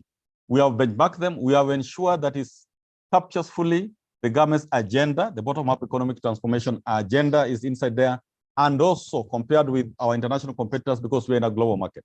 So you can see like number one is a very unique one. It is STR for national security, public safety, and emergency response. Number 8, STR for HTC is a live program going now at the UN at very high levels, by the way. So all this, please, we are talking of the 5th industrial revolution. I know some of you are still imagining about the 4th industrial revolution, but the world is in the 5th industrial revolution. So that is our function number one. There are other functions which makes us do this. Number 2 is lead intelligence airports. Just lead. We are just like Watu wa Mkono. Just bring our other players together. And that's what we are doing in STM in streaming. Yeah, we do not know everything, but you're bringing us together so that with a common agenda of government. Then we advise the national and county governments, then so forth and so forth. We also require number 5 to ensure coordination and cooperation between the various agencies involved in science, technology, innovation. That's exactly what we're doing in this meeting, because we are audited based on that to demonstrate that we actually have tried to assist in ensuring coordination and cooperation. What we are known for very strongly is accrediting research institutes. And therefore, we accredit institutions or registered institutions like CALRO, Cambridge, top institutions, ILRI, ISIPE. These are institutions that we accredit and we inspect. It has taken some time, but now we are on the ground. This year, probably we want to inspect them. There are about, I think, 30-something of them. And others are coming on board. Another 15 or so are coming on board. So there's a lot of interest in scientific research and other things. But please bear in mind, it is not just about research, it's about research systems, which are research, science, technology, and innovation. So the rest you can read, I don't have to emphasize on the same, but please, this slide, sometimes I find it very important because we all get all kinds of definitions. What is research? What is science? What is technology and innovation? And the simplest I could say is that research leads into science, which is a question of knowledge. Science leads into technology, the picture of knowledge. But now the difficult part for most of us is that innovation part, where you convert that technology into a business outcome, like mobile banking, like the M-Pesa, and so forth. This is where we, as most of us scientists, researchers, and inventors become fairly weak, convert that into a product that makes the life of Wanjiku easier, comfortable. And innovation is a critical time, because if you don't move in this realm, then the kind of things you are seeing in the streets will continue, because people need to find a solution out there, and the solution is among us. So we have other things which I've skipped, but I also want to allow me to emphasize the other one, that we are the focal point of a number of Kenya's international obligations. Most of them are security related because STI is directly bearing to security.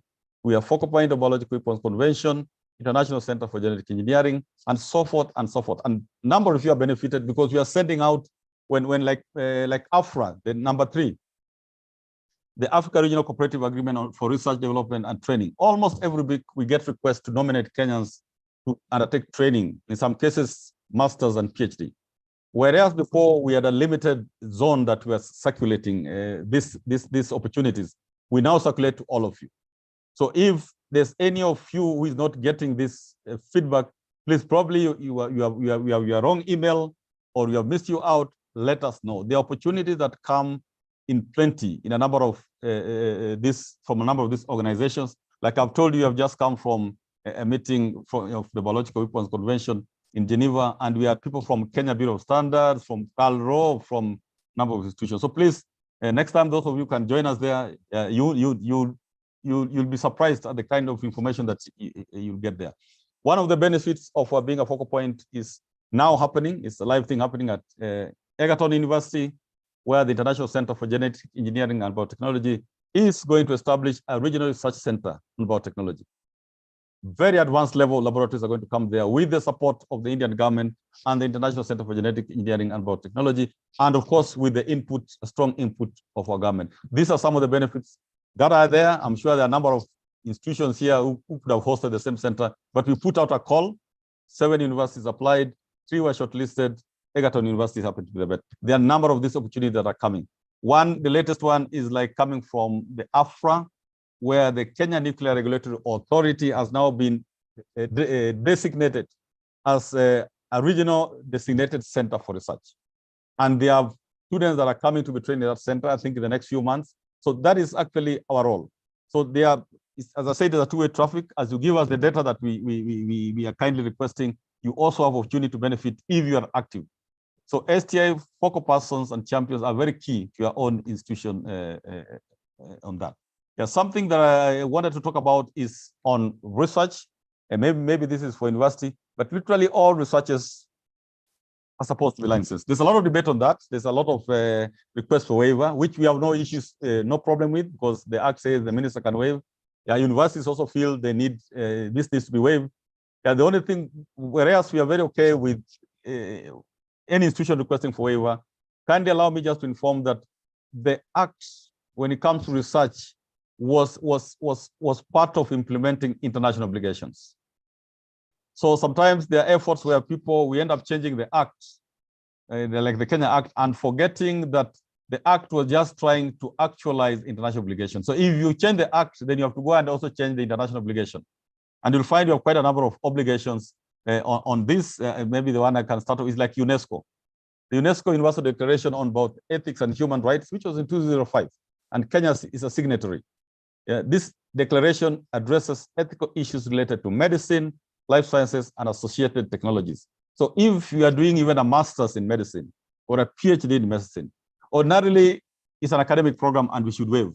But then the question, who will ensure that even your master's and PhD does not endanger or is in conformity with Universal Declaration on Bioethics, of which Kenya is a signatory? So another one which I'll quickly also move on is,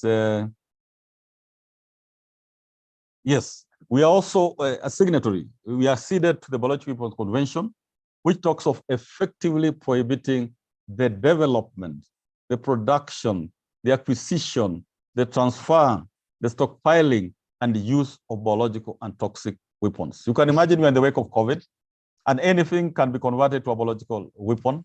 So if you are doing your master's or even diploma, who will check that you yourself are not endangered or you are not endangering your participants? So that's why the times have really changed, that as much as we would really want to waiver, but we have to have a mechanism of ensuring we meet these international conventions also, because we're already a signatory. The other one is we are signatory to the Organization for the Prohibition of Chemical Weapons. The same. You have to prohibit the development, the production of and stockpiling of chemical weapons.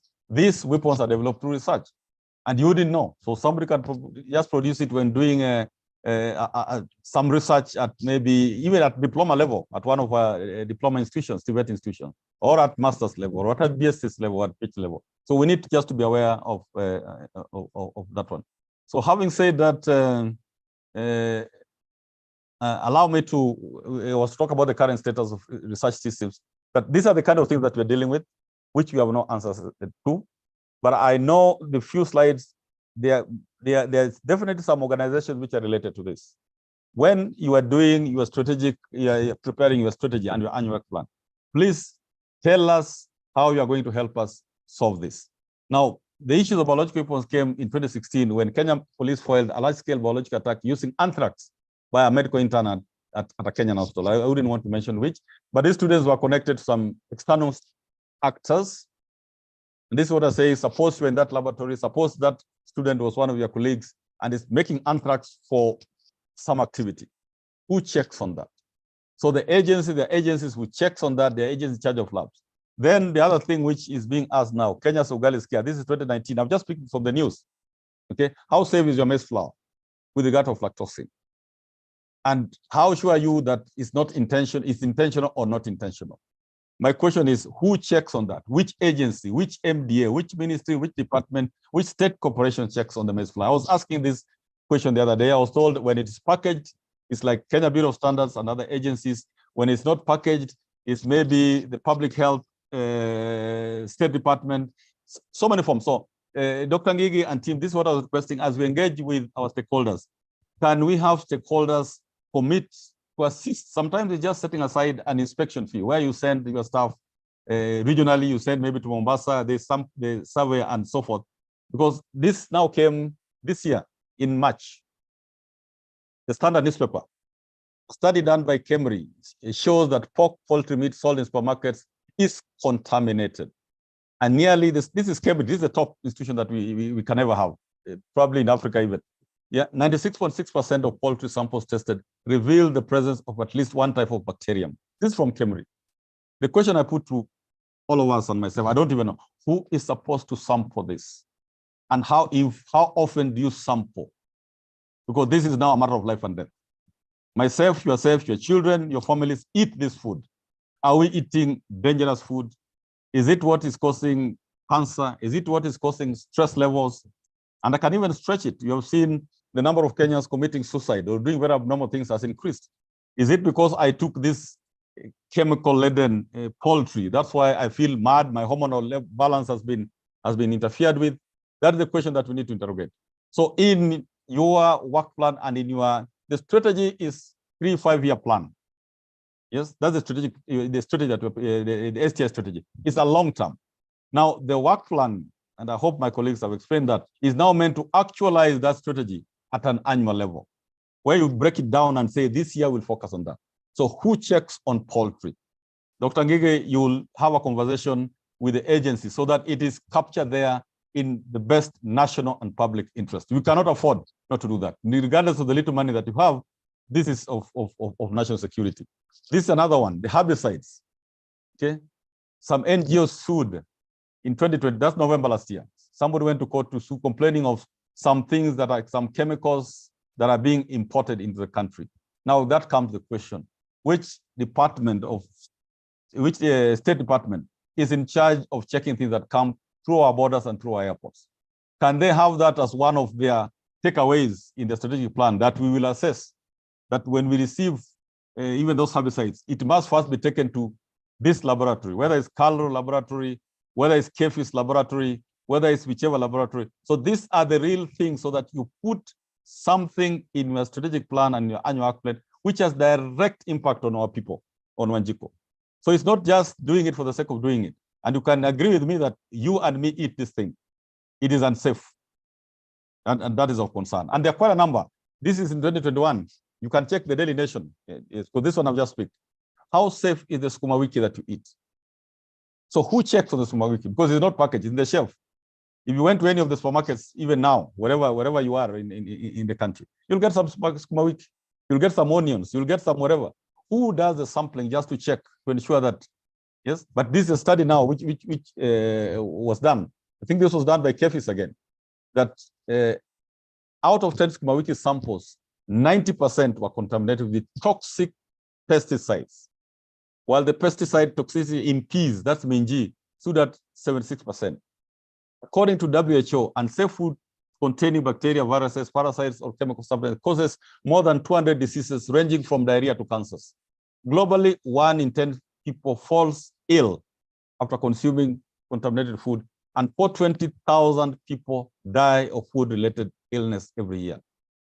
This is where we are saying STI has direct impact on public safety. So again, my good friend, Dr. Ngiki, we need to find out which are the institutions, and agree with them that despite your limited resources, because this is now a matter of life and death, how much can you put there, or can we, you and Acosti, write an advisory to the government that because of this very serious situation out there in the supermarkets, you need to give us a little bit more money so that we can have inspectors just to check on this. This is serious, by the way. It's not the normal kind of business. And they're there. In 2022, September, you saw the Kenya Bureau of Standards withdraw some oils. They never told us why they withdrew it, but they withdrew it. This is the oil that you and me use. Yes, at least they were doing their work.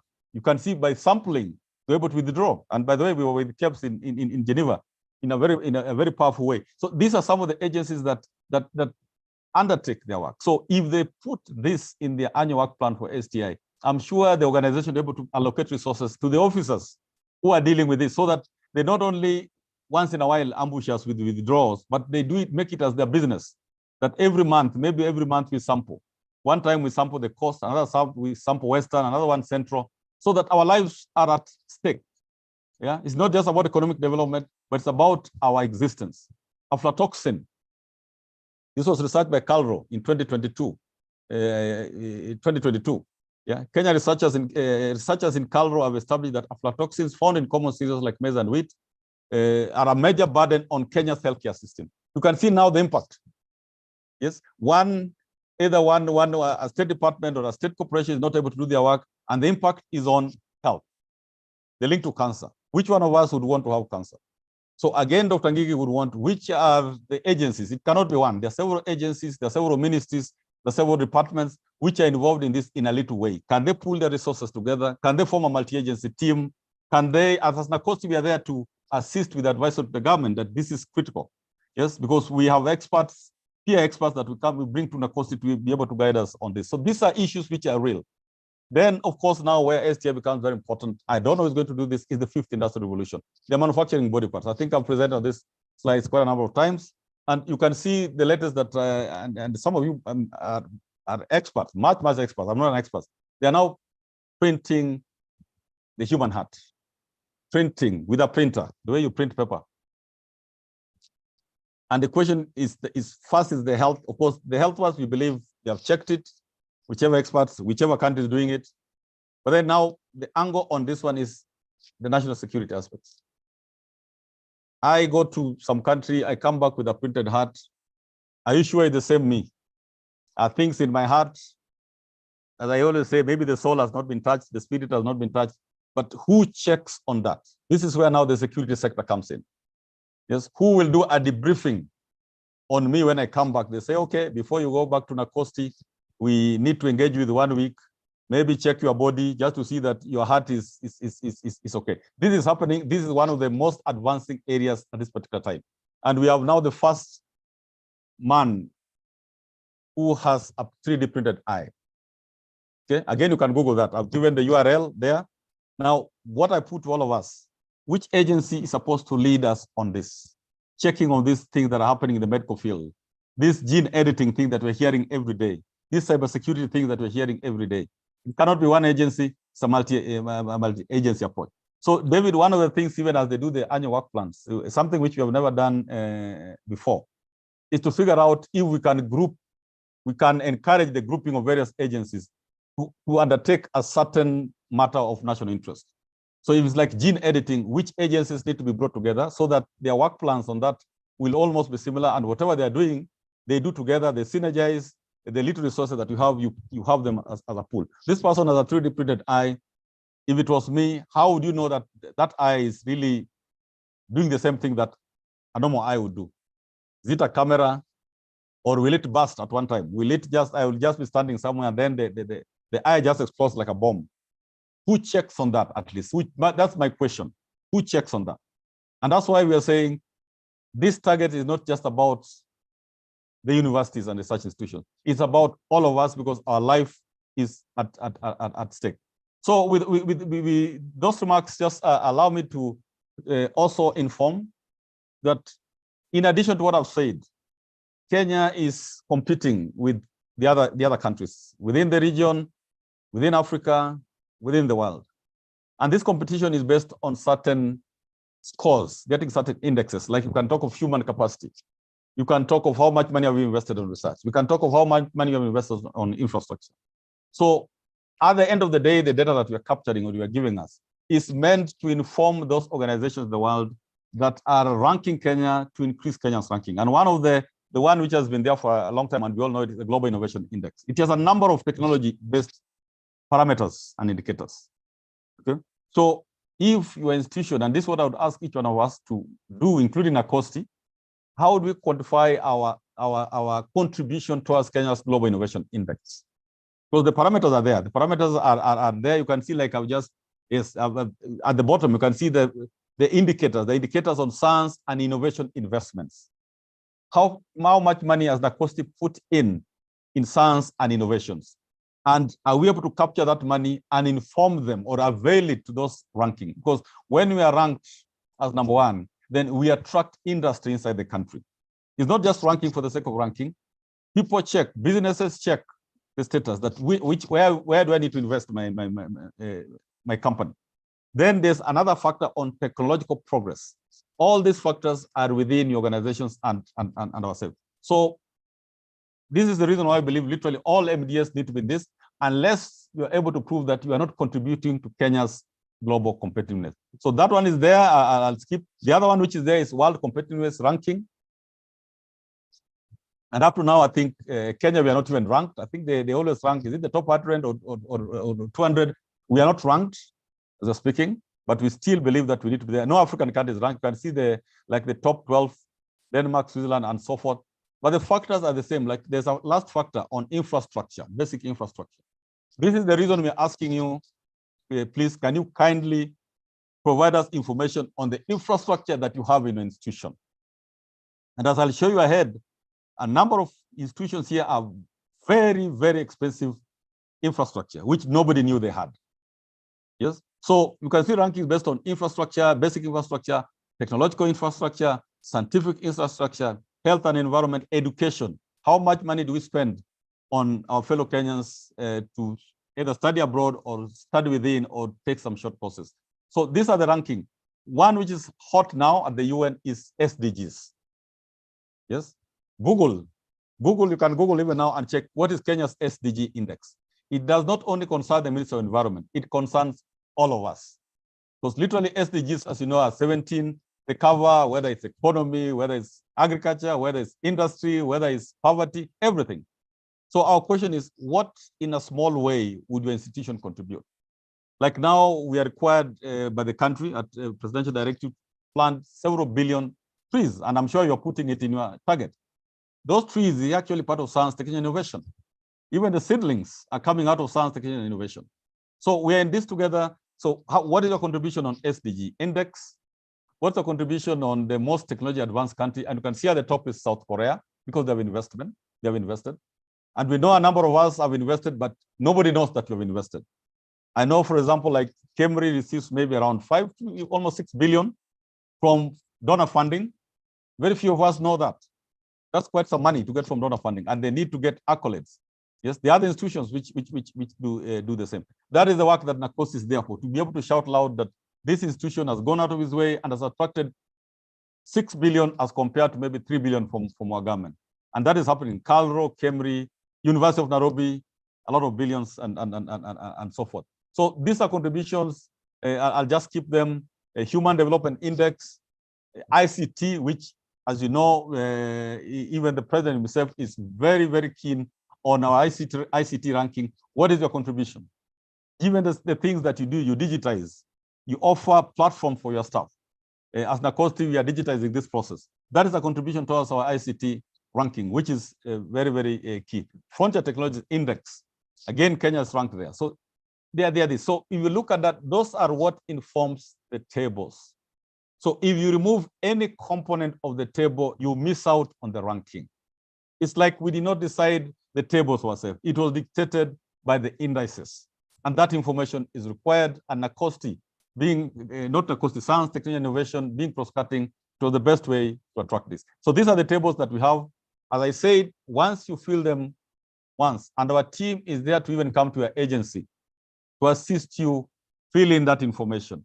Once you have done it, the next time it will remain as a permanent record. You'll just be removing the ones which are obsolete and adding the new ones.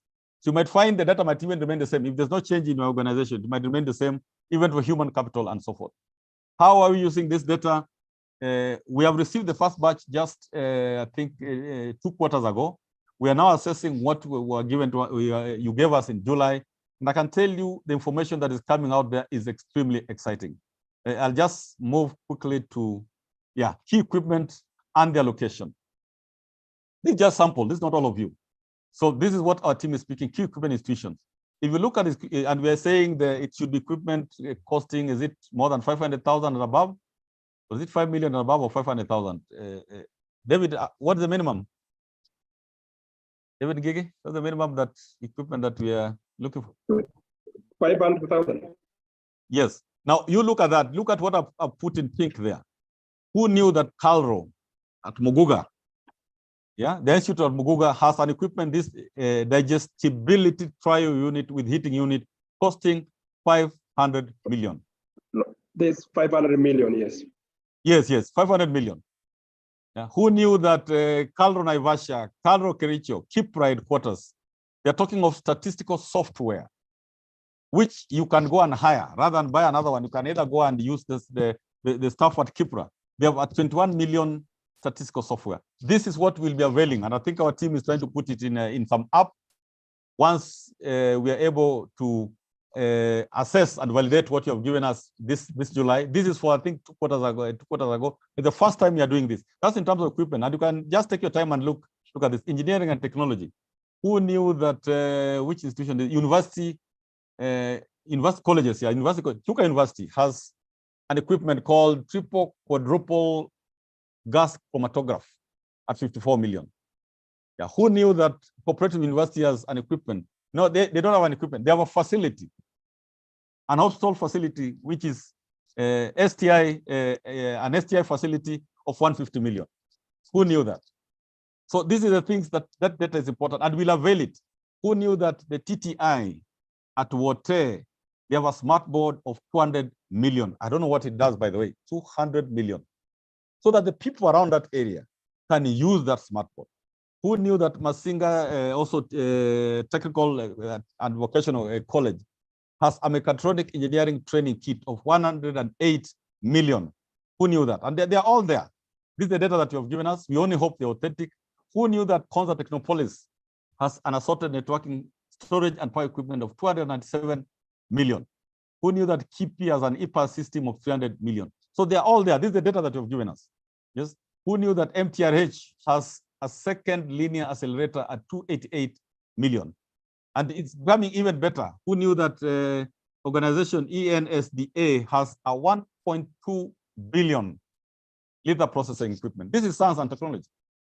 It's not just research equipment, it's a production equipment, which we need to know. And these are the things that inform our Global Innovation Index, our World Competitiveness Index, our Frontier Technologies Index, and all those indices. Who knew that agriculture ADC has a 362 million plant and potato harvester? This is what we are capturing in place. So when you give us the correct information, I just wanted to go to some which involved billions. I think they're there. But the other thing which we were capturing, and I'll move to the correct slide. I have quite a lot, but I'm just keeping to, yes, in terms of human capacity, what you're giving us. Yes, this is the data that we have, but we're trying to improve it. We have been asked that question sometimes. How many natural scientists do we have in Kenya who have bachelors, or who have masters, or who have PhDs? Yes, like now during the COVID, if you asked, can you recommend to us some of the top scientists in the medical and health sciences? The data you're giving us make us to know that we have certain scientists of this caliber, whether it's of diploma caliber, whether it's of bachelor's caliber. So very important information that we have. I'll skip again that one. Yes, publications. This is of interest to research institutions. But by the way, publications greatly inform the Global Innovation Index. So what we have is actually has not been validated yet. We'll send teams to validate. So we are just pleading, give us the correct information. So talk of publications, peer-reviewed journals in natural sciences, 371, engineering and technology, 201. I don't think this is a correct figure, but this is a good start. How many patents do we have in a country? Intellectual property patents. I know patents can be in the form of trademarks, can be in the form of utility models, but the patents is the main one, because the others, what I was saying, IP can be in the form of patents, trademarks, and utility models. But patents really speak a lot in the Global Innovation Index because it's done by WIPO, World Intellectual Property Organization. So you can see here, natural sciences, there are 12 patents. Engineering and technology, there are 58 patents. Medical, whatever patents. This is the kind of information. Commercialized products, where we are very weak. Yes, we do a lot of work, we're not able to commercialize. We're able to see institutions are telling us that there are 7 products that were commercialized in natural sciences, 65 in engineering, medical and health, this amount. So you're able to say, please or advise the government, is it possible to get more money for natural sciences? Because there seems to be a lot of focus on this area. This is how this data is going to be used. Of course, subject to your validation, we'll come back to you. If I go to another one, fairly interesting also, just hold on a minute. Yes, I think. Yeah, this is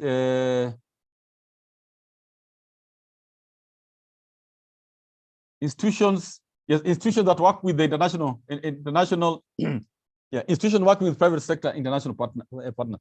This is a very weak link in our STI ecosystem, a very weak link. Because private sector, their style is very different. They have no time sometimes for the long research. So we are able just to celebrate a number of institutions which have recorded significant collaboration with the private sector or the international partners. And you can see the Kenya National Highways Authority, you can see Ati Water Services, you can see Konza Technopolis, you can see University of Nairobi Enterprises, University of Nairobi. So if your name is there, we celebrate you. This is the direction to go in terms of collaboration with both our private sector and national partners. It is from the data that you give us that we're able to get that information and celebrate you. At some point, we'll be publishing advisory out to the public, just to inform that this institution is excelling in this. And I'm sure each one of you have something that you're excelling in. So we'll be able to say these are the top 10 institutions that are working with the private sector and is contributing to Wanjiku's life. Because if you do something which cannot be traced to Wanjiku's happier life, then again, it's very difficult to put it out there. The other one is leading institutions in attracting funding from the private sector. The other one was just collaborating. Yes, you have shown us they're collaborating in the private sector. But here is funding. You can see the Kenya National Highways Authority has attracted, this is 57 billion, probably because of the kind of project they do. That is commendable. Ati Water Services has attracted 18 billion. I don't know about what span, but 18 billion. You can see Konza Technopolis has attracted 8 billion. A good part of it is for buildings, infrastructure, and equipment. You can see University of Nairobi has attracted 3.8 billion. Okay. And what you can see University of Nairobi is attracting 3.8 billion. Yes, we never knew that. But from this, we're able to get that. We're able to see that ICTA, yes, this is ICTA, is attracting 2.2 billion. Masai Mara University is attracting 1.4 billion. Yes, micro and small enterprise authorities are attracting 1.1 billion. In these times when we're looking for money, and we have our sister institutions or ministries which are able to attract money, you would agree with me, they need accolades. We're able to see KU is attracting half a billion. Yes, NTSA is attracting 420 million. So numbers never lie. You can see Jaramogi Oginga Odinga is attracting, I know they have another project which is maybe not captured here, which involves, I think, some 7 billion or so. So these are just things we have extracted. We'll continue that. So in conclusion, what we are saying, distinguished participants, is that STI are key drivers for economic and social development, as well as national security and public safety. The COVID pandemic has reaffirmed the vital role. I think it has turned things upside down. We seek to partner with the entire STI sector, and we pray that you STI focal points and champions will take us to another level never seen before in Kenya. So with those, David, back to you. Thank you very much. I know I've taken your time, but I know I will never get a chance to speak to such a distinguished audience. Thank you very much, and back to you. Since I'm also heading to another meeting, maybe you can allow, if there are some, most of the questions I know you'll be able to answer, but if there's some 3, 4, 5 burning questions which participants feel they could ask me directly, I would be happy to engage on that. Thank you. Back to you, David. Thank you, Professor. Thank you so much for putting in that perspective. Very useful. I think our participants have really appreciated that. As we agree to accommodate your schedule, we can get 1 or 2, 3 the major burning issues, Professor, to address. I'm very sure the others we should be able to take care of them. But distinguished participants, you have an opportunity to raise the burning issues.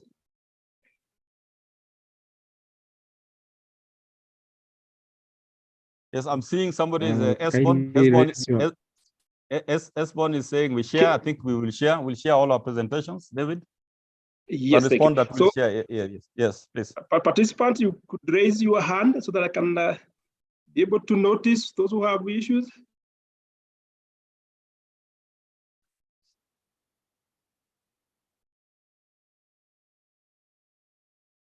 or you can unmute and raise your question.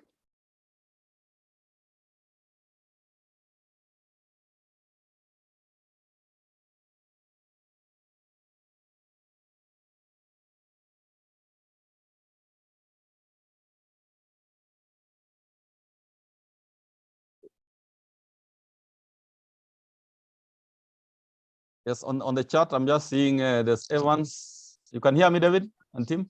Yes, you can hear, bro. Yeah, very important to share the slides to all focal persons. Please do that, David.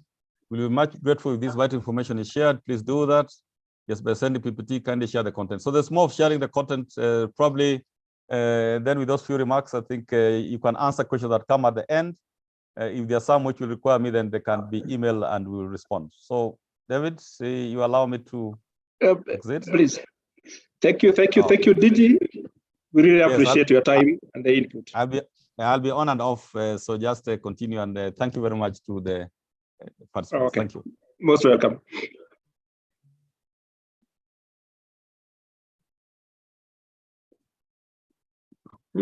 Okay, yeah, dear participant, we will move into the last session, part of this sensitization.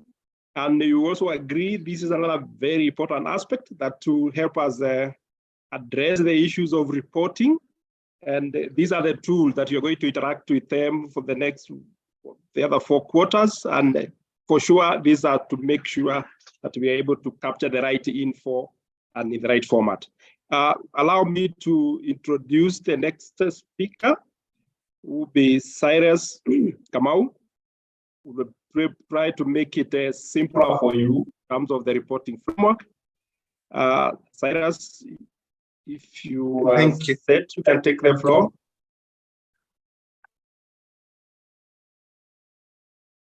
Thank you, Chair,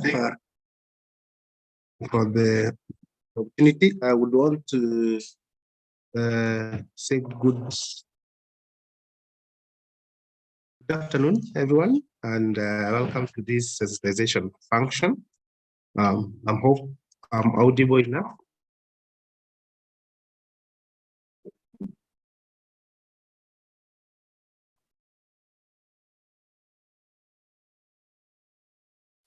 Hold on as I share my screen.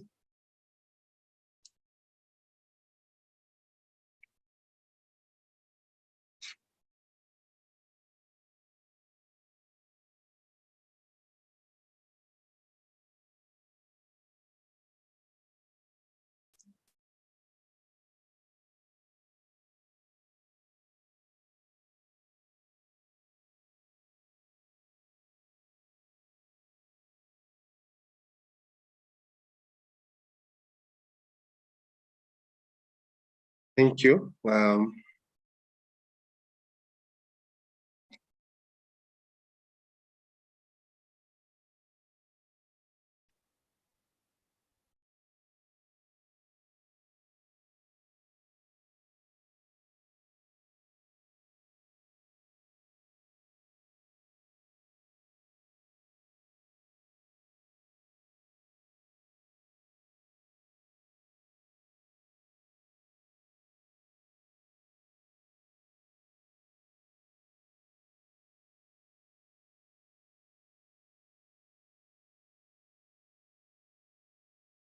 So I'll proceed from here, and as I said, I would want to appreciate, maybe I'll start with the basics, because I understand that quite a number of ministries, champions and focal persons are joining for the first time. At least to have an overview of where we begin in terms of reporting.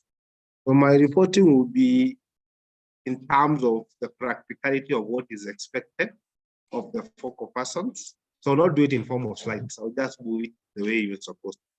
So by going to nacosti.go.ke, there are 2 ways of accessing the reporting platform from the nacosti.go.ke platform. There is this place, we have the menu, performance contracting for MDS. There is one for 2023 and one for 2024. So since we're in this current year, you just click in Science, Technology and Mainstreaming indicator for 2023, 2024. There is a preamble within that window. This preamble introduces the focal persons and champions of the indicator. I will not spend so much time on this because all my predecessors have done that in terms of rationale, strategy, and everything. But what I would say, this is the main window where you're able to access for purposes of reporting.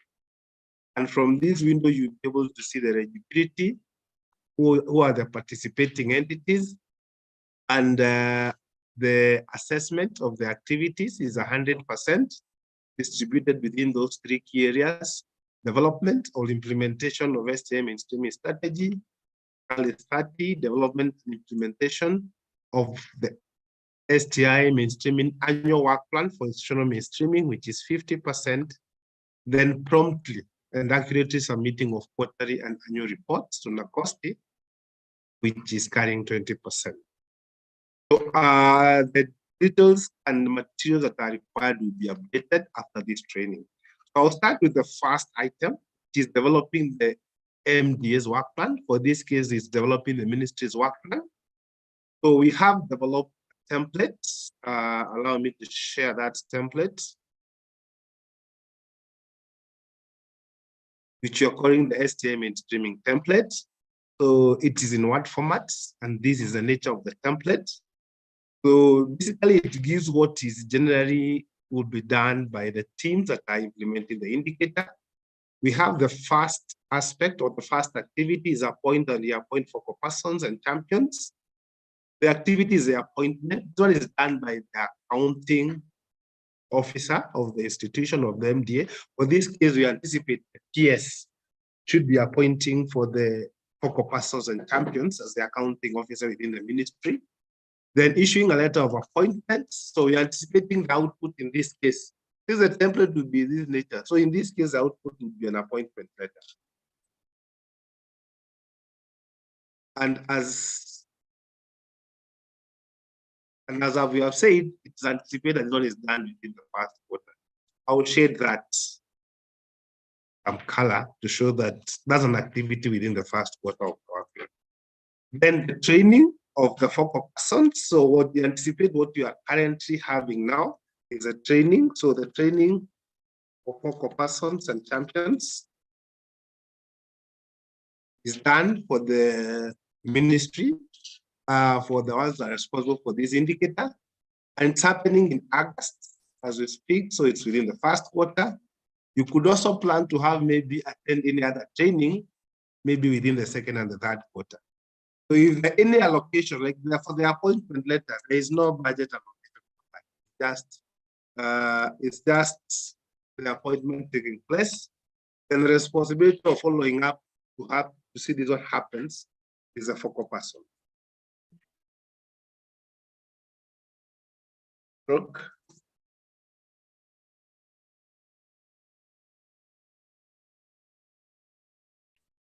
The accounting officer, who is in this case the PS, but the following person who should ensure that letter of appointment is done is the focal persons for the indicator. So I will not fill the entire work plan. I will leave you to sit down and see how this flows. This is to give you a flow of what will happen in terms of working with this. So I'll move straight to what we would call mandatory. So what is mandatory in terms of this indicator is that there are some tables you're expected to populate. The DG has shared key aspect of the data that is required. So we have 6 tables that have indicated as section A to E. The first table is on research, science, technology, innovation, human capacity. Then we have section B, a table on research, science, technology, and innovation, infrastructure, facilities, and equipment. Then we have section C, research, science, technology, innovation, expenditure. That's about budgeting for R&D. Then section D, we have research, science, technology, innovation outputs. These are publications, patents, and utility models, and all other aspects that fall within that. Then there is research, science, technology, innovation outputs. So the inputs are programs and projects the ministry is undertaking. Then the outputs will be the publications, the patents. Then the last part is on dissemination of research, science, technology, innovation. So any dissemination either done through or open forums, infomercials, web, print media, broadcast media. We're talking about broadcast media being radio and TV and all other activities. So there are two aspects of this work plan. The first one is development of strategy. If you don't have an STA strategy, then this financial year, you work on developing the strategy for the ministry. So if you have already developed strategy, then you move to what we call stream B, which means now you're dealing with the implementation of the strategy. So let me start with what you're calling stream A. It will involve identifying activities. Your work plan will now identify activities to which you develop strategy and which you later implement in the other coming years.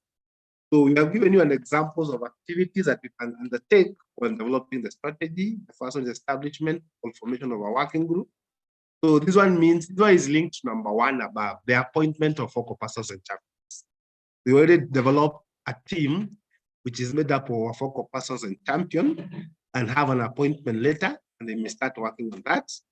Then step two is to develop STA strategy, where you can involve now the process of how do you come up with the strategy. My colleague, Dr. Gigi, explained how the STA strategy will look like just before we went for the mini break earlier.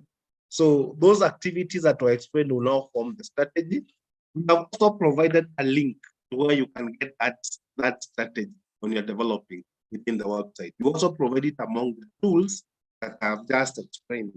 Then you can hold meetings and workshops that you involve in terms of ensuring that you are gathering enough, because the STA strategy cuts across departments and directories. So you need to actually capture those aspects to which you fall under. Then once you develop the strategy, you take it back to the team for validation. We are saying this is a small team of a focal person and champions, maybe 5, 6, 10 people. So if you're in a ministry that has 100,000, 3,000 staff, you may need to do some validation with them. Then after the validation, you can have the approved STA strategy. These activities we are assuming to avoid the pressure of having everything and be spread within the 4 quarters. And you can agree maybe quarter one, like we said, you're able to establish, to form the team. Then in quarter two, you're able to start the process of developing the strategy. It could flow up to quarter three. Then you can hold validation workshops after the strategy is complete. And you have the validation and approval of the strategy happening within quarter. And that's what you anticipate. So that if you're engaging within your team, you start mapping how these activities will fall in. These are examples of activities. Maybe possibly there is a different approach to which you want.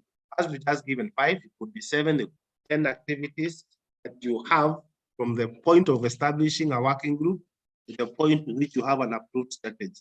And technically that one was applied. For the group that has already established the strategy, they have already identified these what you're calling key strategic activities for RSPI. So for research, science, and technology, we have already discussed this in our previous slides of human resource, infrastructure, facilities and equipment, funding and investments, collaborations and partnerships, education, research and training, technology transfer and diffusion, commercialization, and then research, RSTA, advocacy, and awareness. So all these are examples of what will happen once you finish developing the strategy. It's been coming in the second year. If you have already developed a strategy, then you start the process of implementation. If you have not developed the strategy, then this becomes your year of developing the strategy and putting it into place. So that by the time you move to the 2024-2025 financial year, you'll be dealing with the issues of implementation.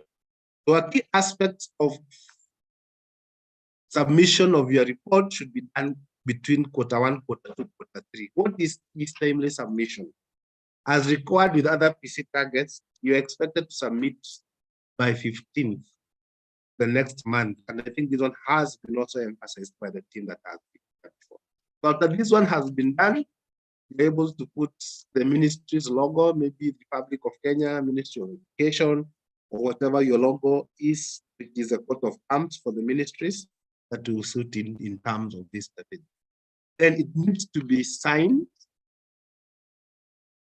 the head of the institution or the accounting officer within the ministry, and the name, designation, and date, an official stamp. Then it can be sent, it will be uploaded as part of the evidences that will be required for. This is the first document within the quarter that needs to be followed. I'll move to the other documents that are available. So for purposes of reporting, allow me to move to the documents that are related to this. So there are a number of evidences that are required in terms of PDF. There are 7 elements of these evidences that will come in terms of reporting. We have the appointment of the letter for appointment of focal persons, appointment of champions. We have an approved STM in streaming work plan, which you have just gone through. Then you have a copy of the approved institutional STM in streaming strategy, if it's there. If you don't have one, then you may not need to attach this. Then for research project innovation outputs, you may have a PDF document giving a summary of what outputs have been done. Then for those that have developed a research policy and an IP policy, can attach. If you're yet to develop this, maybe in the initial stages, then you don't have to attach them. And you see that then you must attach a letter from the accounting officer. That's a PS in terms of your forward. These are PDF documentary evidences required. So in terms of tables, we have the 7 mandatory tables, table 1 to 7, that I have just mentioned in this STM streaming work plan. Then table 8A, 8B, 8C will deal with those who are dealing with what you're calling BWC aspects of all obligations. So table 1 deals with the current staff who are in post. So when you're dealing with in-post staff, there is a sample table that we have given some sample data. So if there is already established, which I believe there is within the ministry, there is the number of staff can be based on the grades that are within available. Now we know the public service job scale that starts from A all the way to U or Z or V, depending on the category. Then they can be set within this category and the number of staff per establishment. So the HR department or the HR director will assist the ministry quite well in terms of ensuring that this table is the data that is aggregated to this table of people who are already in posts are well documented. That's table 1. Table 2 will deal with human resource capacity. The human resource capacity is based on 4 factors. The first factor is the field of study. So field of study, according to classification model of UNESCO and OECD, is divided into 5 categories. That's natural sciences, engineering and technology, medical and health sciences, agriculture and veterinary sciences, humanities and social sciences. Then second field that deals with is qualifications. So we're dealing with PhD, master's, bachelor's, diploma, all the way to certificates. Then you're also dealing with a third level of classification within the same table, which is in form of gender. So male, female, then the last one is in terms of age. Age greater than 50, or if the age is less.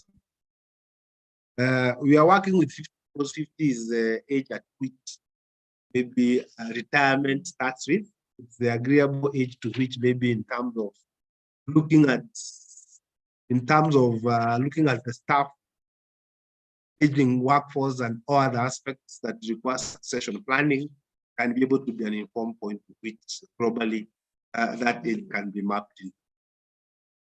Yeah.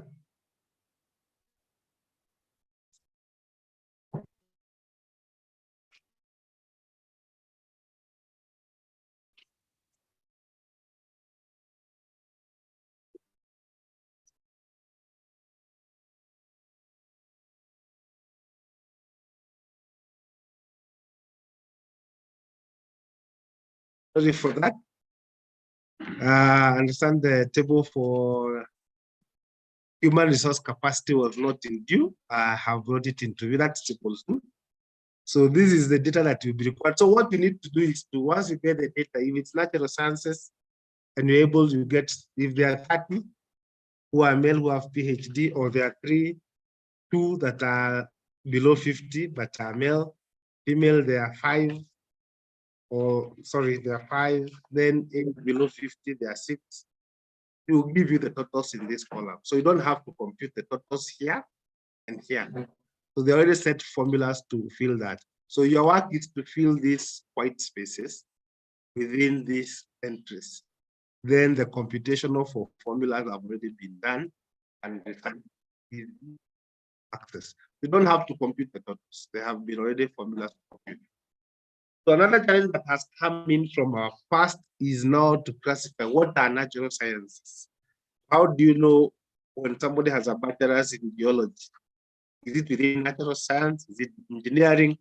So we have given you a tab within the table that has classified this discipline area. So when you're talking about natural sciences, we are talking qualifications in maths, computing, physical sciences, chemical sciences, earth and related environmental sciences, and biological sciences. And any other natural science will fall under this category. When you're talking about engineering and technology, you're talking about civil, electrical, mechanical, chemical, material engineering, medical engineering, environmental engineering, industrial biotechnology, nanotechnology, and any other engineering technology. Then medical and health sciences, you have basic medicine, clinical medicine, health sciences, medical biotechnology, and other medical sciences. So veterinary, agriculture and veterinary sciences, you have agriculture, forestry, fisheries, animal and dairy sciences, veterinary science, agricultural biotechnology, and anything, any other agricultural science qualification. So humanities and social sciences, we combine them as one in terms of the table because they are closely related. But in terms of what consists of social sciences is psychology, economics and business, educational, sociology, law, political science, social and media communication. Humanities will fall under theology, history, languages and literature, philosophy, arts, and other humanities that can fall under that. So there is that link from OECD that uses the Francast model where you can be able to get more information about the classification of those sciences. The fourth table, that table, sorry, is on RSTI equipment.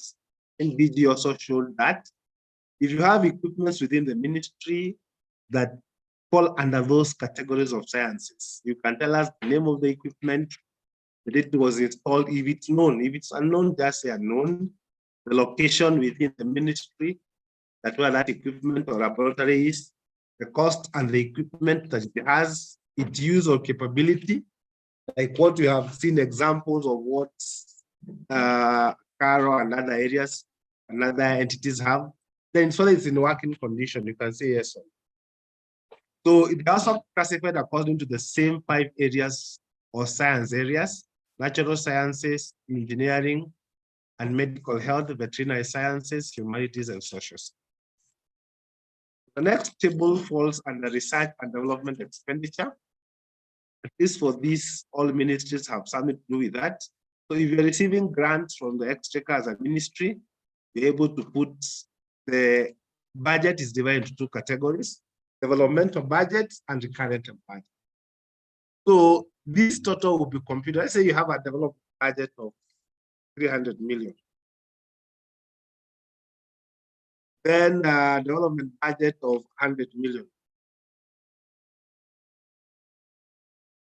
Then the total will come to 400 million. It will automatically compute that total.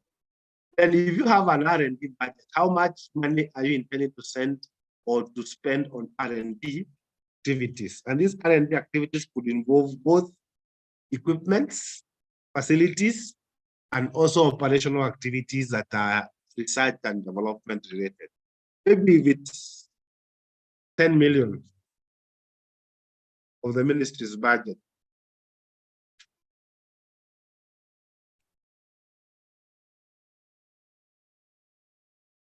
then you will be reporting on what has been spent at the end of Q1, that's the 15th of October. Out of this 10 million, if you have only spent 2 million, then you put the 2 million there. There are formulas here to tell you cumulatively for every, after you put for every report, it will give you a cumulative value. and it tell you what percentage of R&D expenditure you are spending. So this one is a percentage of the recurrent budget. So 10 million is a percentage of 300 million in terms of a percent that is being spent. But for this quarter, you have just spent 2 million. If you cut to quarter 2 and you spend another 2 million, then it will give you an increasing, then you can see the values are changing for the cumulative and for the R&D. So in quarter 3, you spend another maybe 4 million.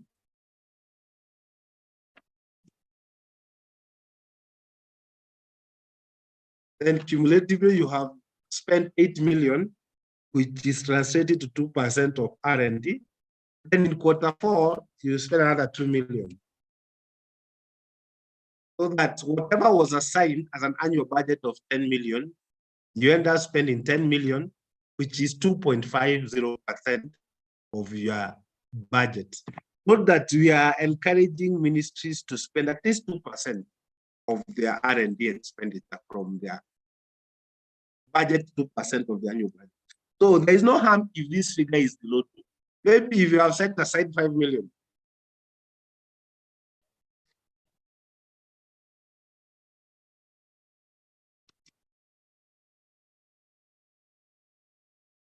And possibly spending 1 million.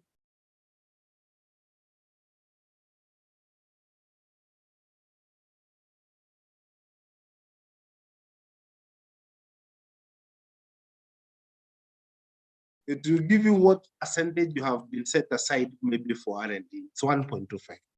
So within your strategy, to develop your strategy, it will be informed that possibly the ministry targets to spend 2% on R&D activities, but it's currently at 1.25. So one of your strategies that you put into place is to ensure that you come up with mechanism to raise your R&D budget to a figure of 2%. That's around maybe 7.58 million. It will be informed of what you have. Like now, if you look at a case right now, you may not know how much you're spending on R&D. So the purpose of this table and purpose of this STM in streaming, it will help you to have some facts and some holding in terms of that. You can also have partners. Maybe you have the World Bank as one of your partners. And the World Bank has set aside maybe an R&D budget. You have a project of 100 million, which you intend to spend, and possibly this money is spread across these quarters, or it may be spread between the last 2 quarters, or you're spending 50 million.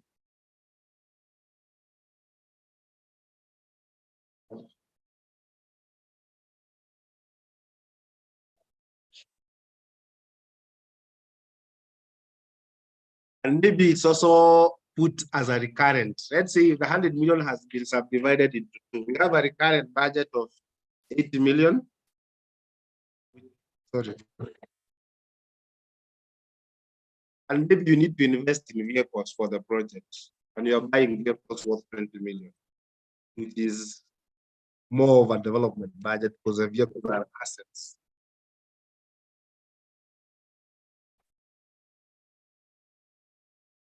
Then that means the entire 100% that is meant for a specific project that is technical to the ministry will be going to that.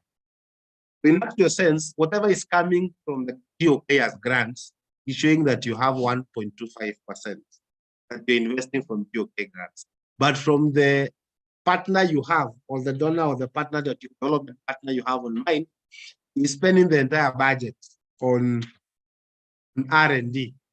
This one has a big change. You can see now the change in R&D is 21% of the total budget within the ministry, but the contribution now can be given to 2 parts. That 1.25 is what is coming directly maybe from the exchequer, then 100% of the entire funding that is going towards that project. You could have appropriations in aid. Then if you have any that are related to R&D, you can also put the same on that. So, but in case there are any challenges in filling the tables, kindly don't mind follow up with us.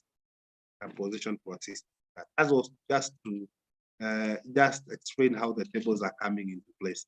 Then we have collaborative projects and programs. If you have any program that you have, like now you have given an example. Let's say it's the Ministry of Education and possibly you're dealing with equipping TVETs. The project involved equipping TVETs. So, and you can see from the finance aspects, we are saying 100 million. So that one will buy equipments for these TVETs that you have already established. So that money is an R&D expenditure that is going to improve in terms of capacity for equipment. Then you can be able to have everything, all the details put within that. You can say maybe the principal investigator here, you can say the PS, because the accounting officer. The project is starting on 1st of July 2023 and supposed to end on 30th of June 2025. Status of completion.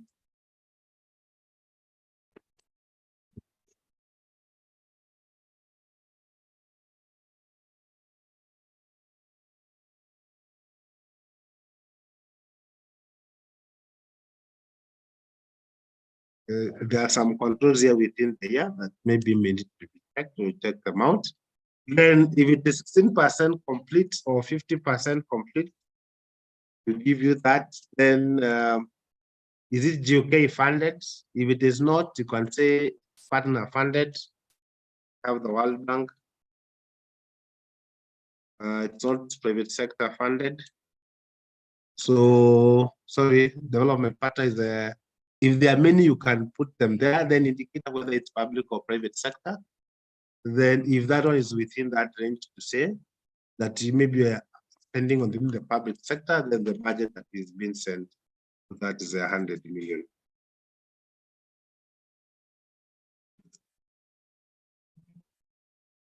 So it's good to ensure that the data that you feel is also mapping. Yeah?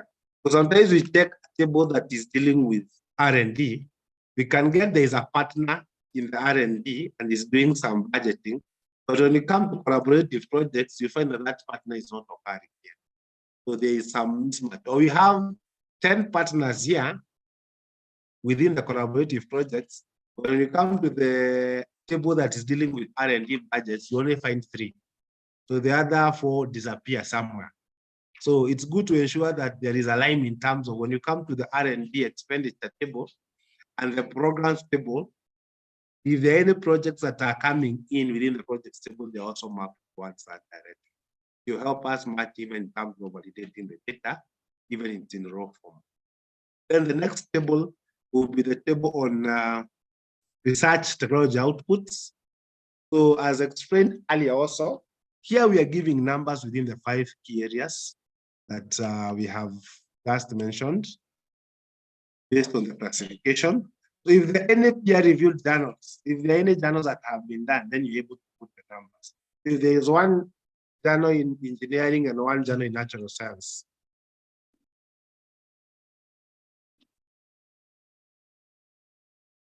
you'll be able to compute the totals. Maybe you can also put a remark that this avails to fact. So then it goes all the way up to number 18. So you look at what is suitable within the ministry. Maybe publications will be good for universities, but for ministries, they may be interested in reports or in policy briefs, because most of the core function of the ministry is policy making. And within that policy making, there are what we call policy briefs that are developed by technical directorates within the ministry to advise and give directions on policies. You may not find that this one may not so much vary for you, but what may be suitable within your entry are the number of policy briefs. And depending on whether you're in the ministry, maybe it's the Ministry of Education that cuts across all these 5 disciplines, because education cuts across all disciplines. So if it's like the Ministry of Water, you may find that maybe your discipline may fall under agricultural related, or the Ministry of Agriculture. The policy briefs may be falling under within the ministry, the agriculture and veterinary sciences.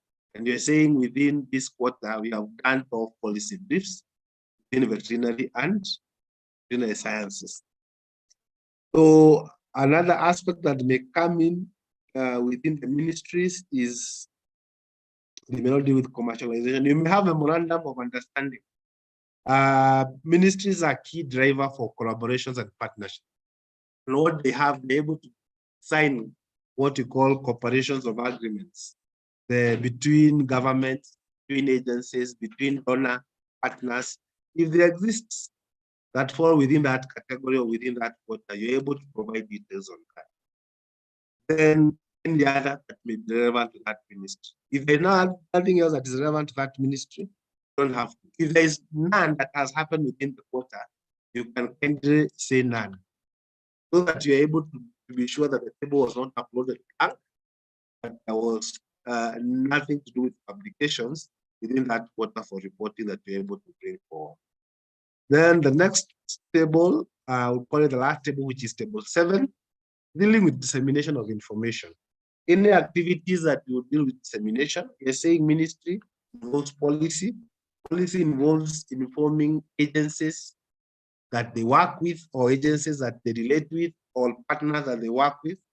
So if there are any aspects, if you have social media handles within the ministry, corporate communication will tell you that you have disseminated within the quotas. You can tell us in quota 1, we were able to use Twitter and we were able to use Facebook if they exist.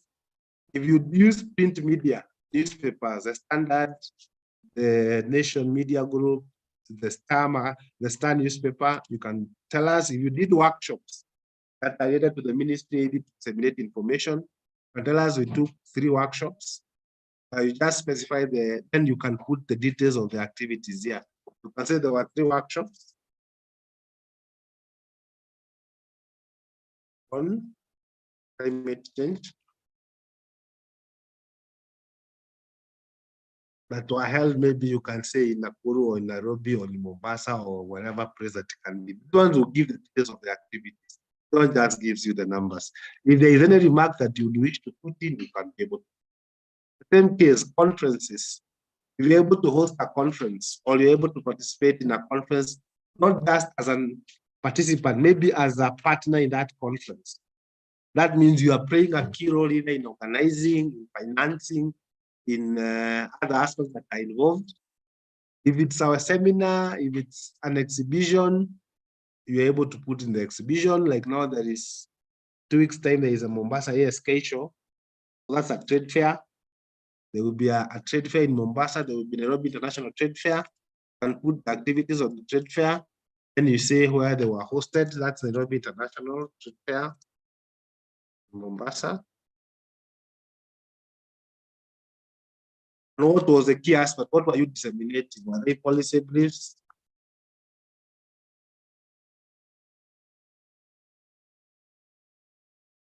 Or they policy advisories? You're able to put that information there. And then the other, we may not list all of them here, but at least able to put in. If there were any brochures, flyers, leaflets, banners that were able to be developed within that quota, if it's quota 1, you can tell us. So that quota 1 will happen here, quota 2, quota 3, quota 4. So cumulatively to give us a number of disseminations you have been able to engage, the activities, and any remark that you may think may be required for that. Then you're able to finish. Those are the 7 tables. So for those that are dealing with what you call biological weapons, we have a table that deals with, if you have microorganism and containment facilities, there's a table that deals with that. You can tell us what kind of containment facilities are there. You find these most likely in those areas that are conducting the actual research, like research institutes, KEMRI, CARO, and the rest. So if the ministry is not participating in this, then it's okay. But it's good for them to first check and confirm containment facilities. Then there is a table that deals with scope and general description activities. Then there is also the aspect of mitigation. So if you are keeping rats for research within a research environment, do they expose the risk that they could escape, or what would happen in terms of case like the DG was explaining about rats? How do you put in control and mitigation factors within that? Then after that, I'll move to the reporting tool itself and possibly show you what happens in terms of reporting. Take a shorter period of time. So once you're able to come here, you're going to be provided for a link to report. A link looks closely related to what we have in the last financial year. Allow me to just click the website. So here there are reporting links, like these ones that are created. So once you click on them, they're able to give you a place where you're supposed to report. But for me, allow me to use my link that I have here for purposes of this training.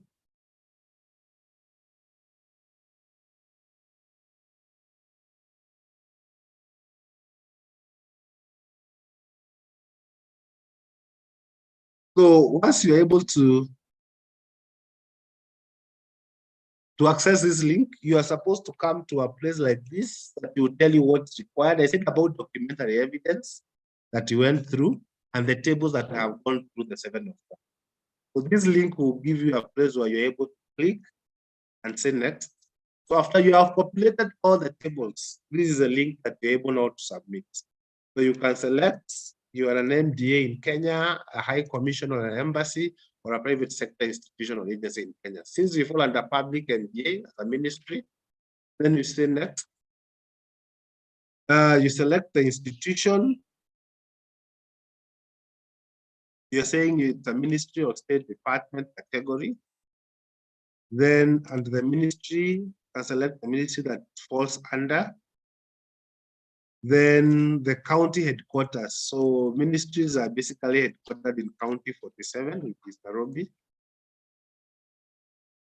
Then the head of the institution maybe is a PS. Then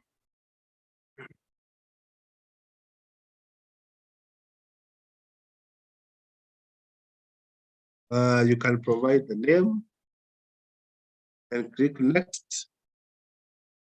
Have you appointed a focal persons? If you say no, it will tell you kindly expedite the appointment of focal persons before submitting the report. But you're saying since the first quarter reporting, you should have already appointed.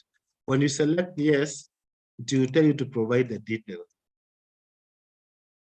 And you're able to provide the details, the name, the phone number, the email. Then you attach a copy of the letter that you say, this is the first evidence that you'll be required to provide. Among the evidences is a letter of appointment, letter of the focal person. Have you selected champions? Of course, if the answer is yes, you anticipated to attach evidence, which is a letter of champions, number of the list of champions, if there are many. If it's one, depending on the size of the institution, you're able to attach the letter of the champions. So has the institution participated in the STM and streaming sensitization workshop? If it's yes, you can say online and you can select the date to which that activity happened. So like now you have the one that is currently undergoing like today, you're able to say yes. If you have attended several, it's okay. If you're attending the first one, you have that option 10 of this week's training happening within that category. You're able to say next. Then if you're developing the STI strategy, you're supposed to develop to include the work plan. You remember we talked about the work plan. So we have it, you have to, the work plan, the first document that I was able to discuss and share with you, that is signed and sent. Then you have the, have you developed the mainstream strategy? If yes, you attach. If no, then you're able to click here and get to download a template of how to develop the strategy to guide you in developing the strategy. Then you have some information about the HR established, the number of staff in InPost. So what's the maximum number of people within the establishment? Maybe the ministry is required to have 300 number of staff. Total number of staff who are currently there, maybe they are currently 2,700. Total number of InPost staff who are offering technical within the technical directorates within the ministry, maybe 2,000. You get the total number of staff who are non-Kenyans. If they are in the ministry, you can indicate. If they are none, you can say you have no foreigners within the ministry. And provide a copy of the current info staff. This is a table in Excel format. This is the first table you attach. So table 1 that you have already discussed, you're able to upload it. Then there is a table on qualifications, that's table 2. When it is fully populated, you can upload it. Then section B is talking about the equipment. There's a table for equipment, that's table 3. So you're able to upload table 3.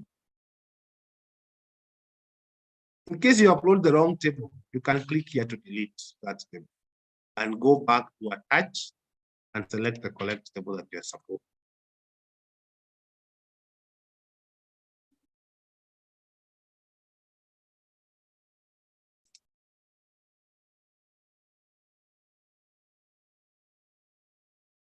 So C is on expenditure, the table for expenditure and budgets that we say should be done on quarterly, that's table 4.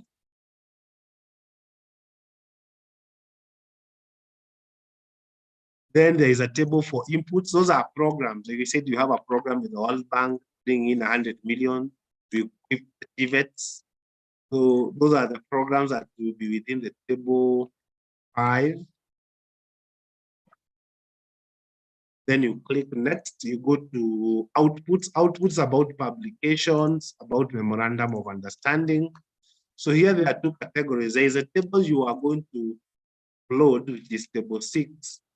Then there is a documentary evidence. Like now, if you are saying you have 3 MOUs, we need the name of the MOUs, with which organizations. So documentary evidence in PDF for what you have said is the evidence supporting the technology out.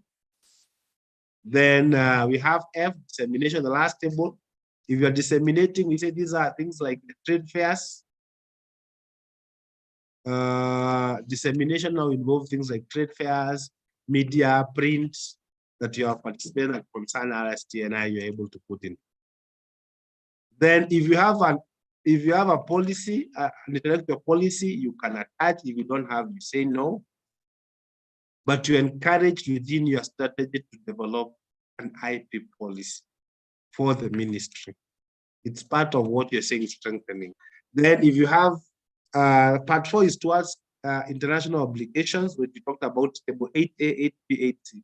So if you say yes, you'll be allowed to upload those 3 tables, 8A, 8B, 8C. If you're not dealing with the international obligations on biological weapons convention, then the answer is no, and you're able to finish. If you have any comments that you'd want to put, maybe you would say this is a simplified process. That's any comment to help the process of reporting. This is a place where you're allowed to type 100 words in summary of what you think that reporting tool to help us improve it. And the last attaching evidence is a letter from the accounting officer. That's the PS of that quarter. As you report every quarter, you need a forwarding letter for reporting the quarter to approve. Then after that, you're able to submit. I would encourage that you download a copy of that submission. You can click here.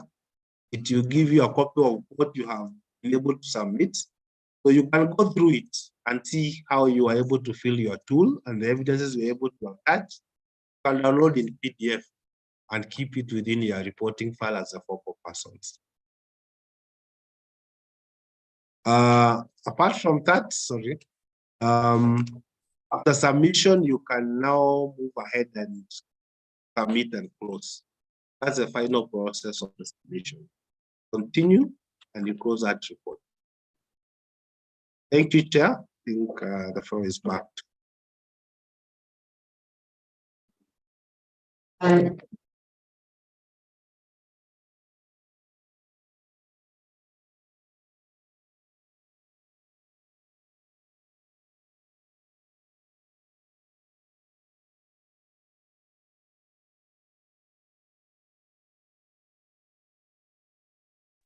So my colleague here,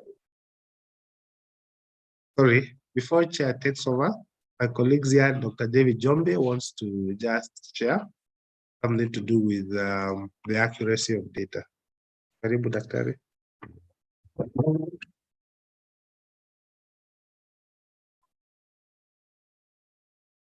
Colleagues, good afternoon again. This is David Tubi. I think you have heard about David.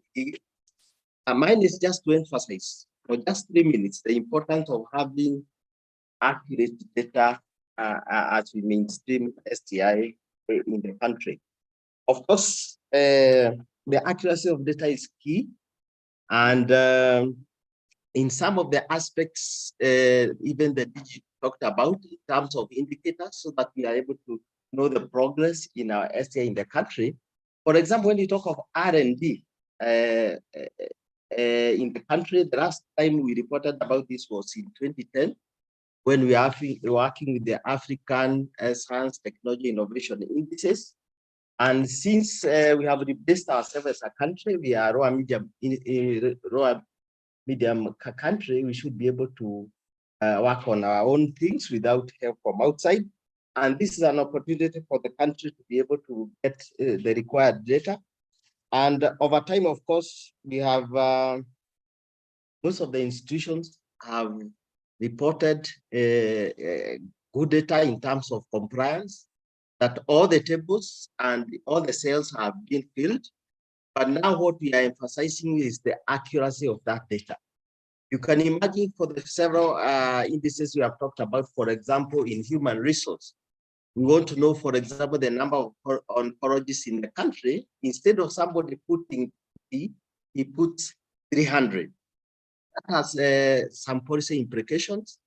And for example, if it's another aspect of the number of researchers in the country, where we are looking at the number of males and females, and maybe somebody, instead of writing 30 for the females, he writes 300, that also has some implications. So mine is just to let you know that it's very important that even as we enter all the data in all the aspects of the indices, we are talking of infrastructure, how much money are we spending on infrastructure, or how much research output in terms of publication we are doing.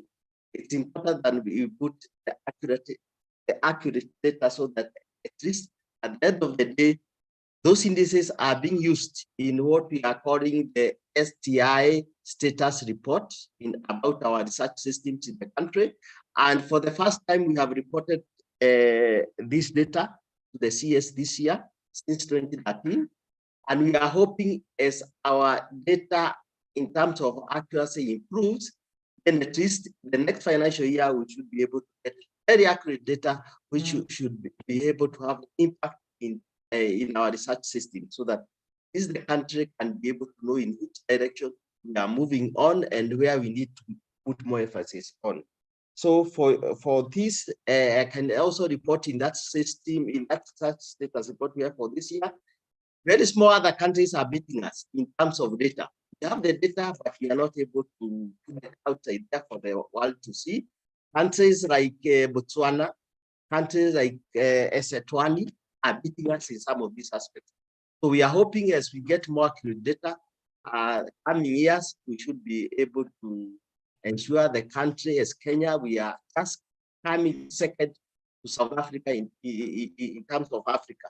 So we are doing very well, but we need that data to show that at least we have moved now to our lower middle income countries, that we are doing our role as required. Thank you very much.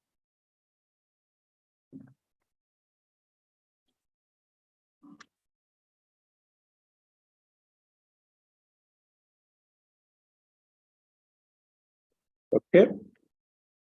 Thank you, Dr. Dubi. Thank you, Cyrus, for doing justice to those aspects. So far as reporting is concerned. Distinguished participant, thank you so much for your patience. We've come to an end of this first quarter sensitization. We do want to thank you for your patience and your time and sacrifices. We've noted the number of your concerns on the chat, which you've tried to make an attempt to respond. Perhaps because now we are outside our time frameworks, what we had planned for, we could answer to 2-3 questions so that we don't leave you with the uncertainty. Any clarification and question, perhaps you may wish responded by our panelists. Could unmute and or raise your hand, we should be able to see you.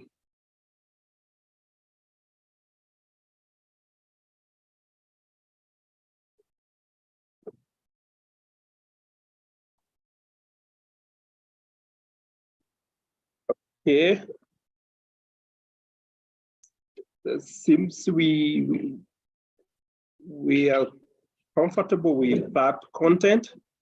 Thank you. We will share the slide for your references because it is important as we're doing this. Again, as we are ending, we are also ending with the commitment that we are ready to walk with you this journey because we are in together. So feel free to reach us. Feel free to attend all the other sessions for the coming quarters, quarter 2, 3, and 4. We'll be having a similar session for you. And in between there, our doors are open to address your concerns.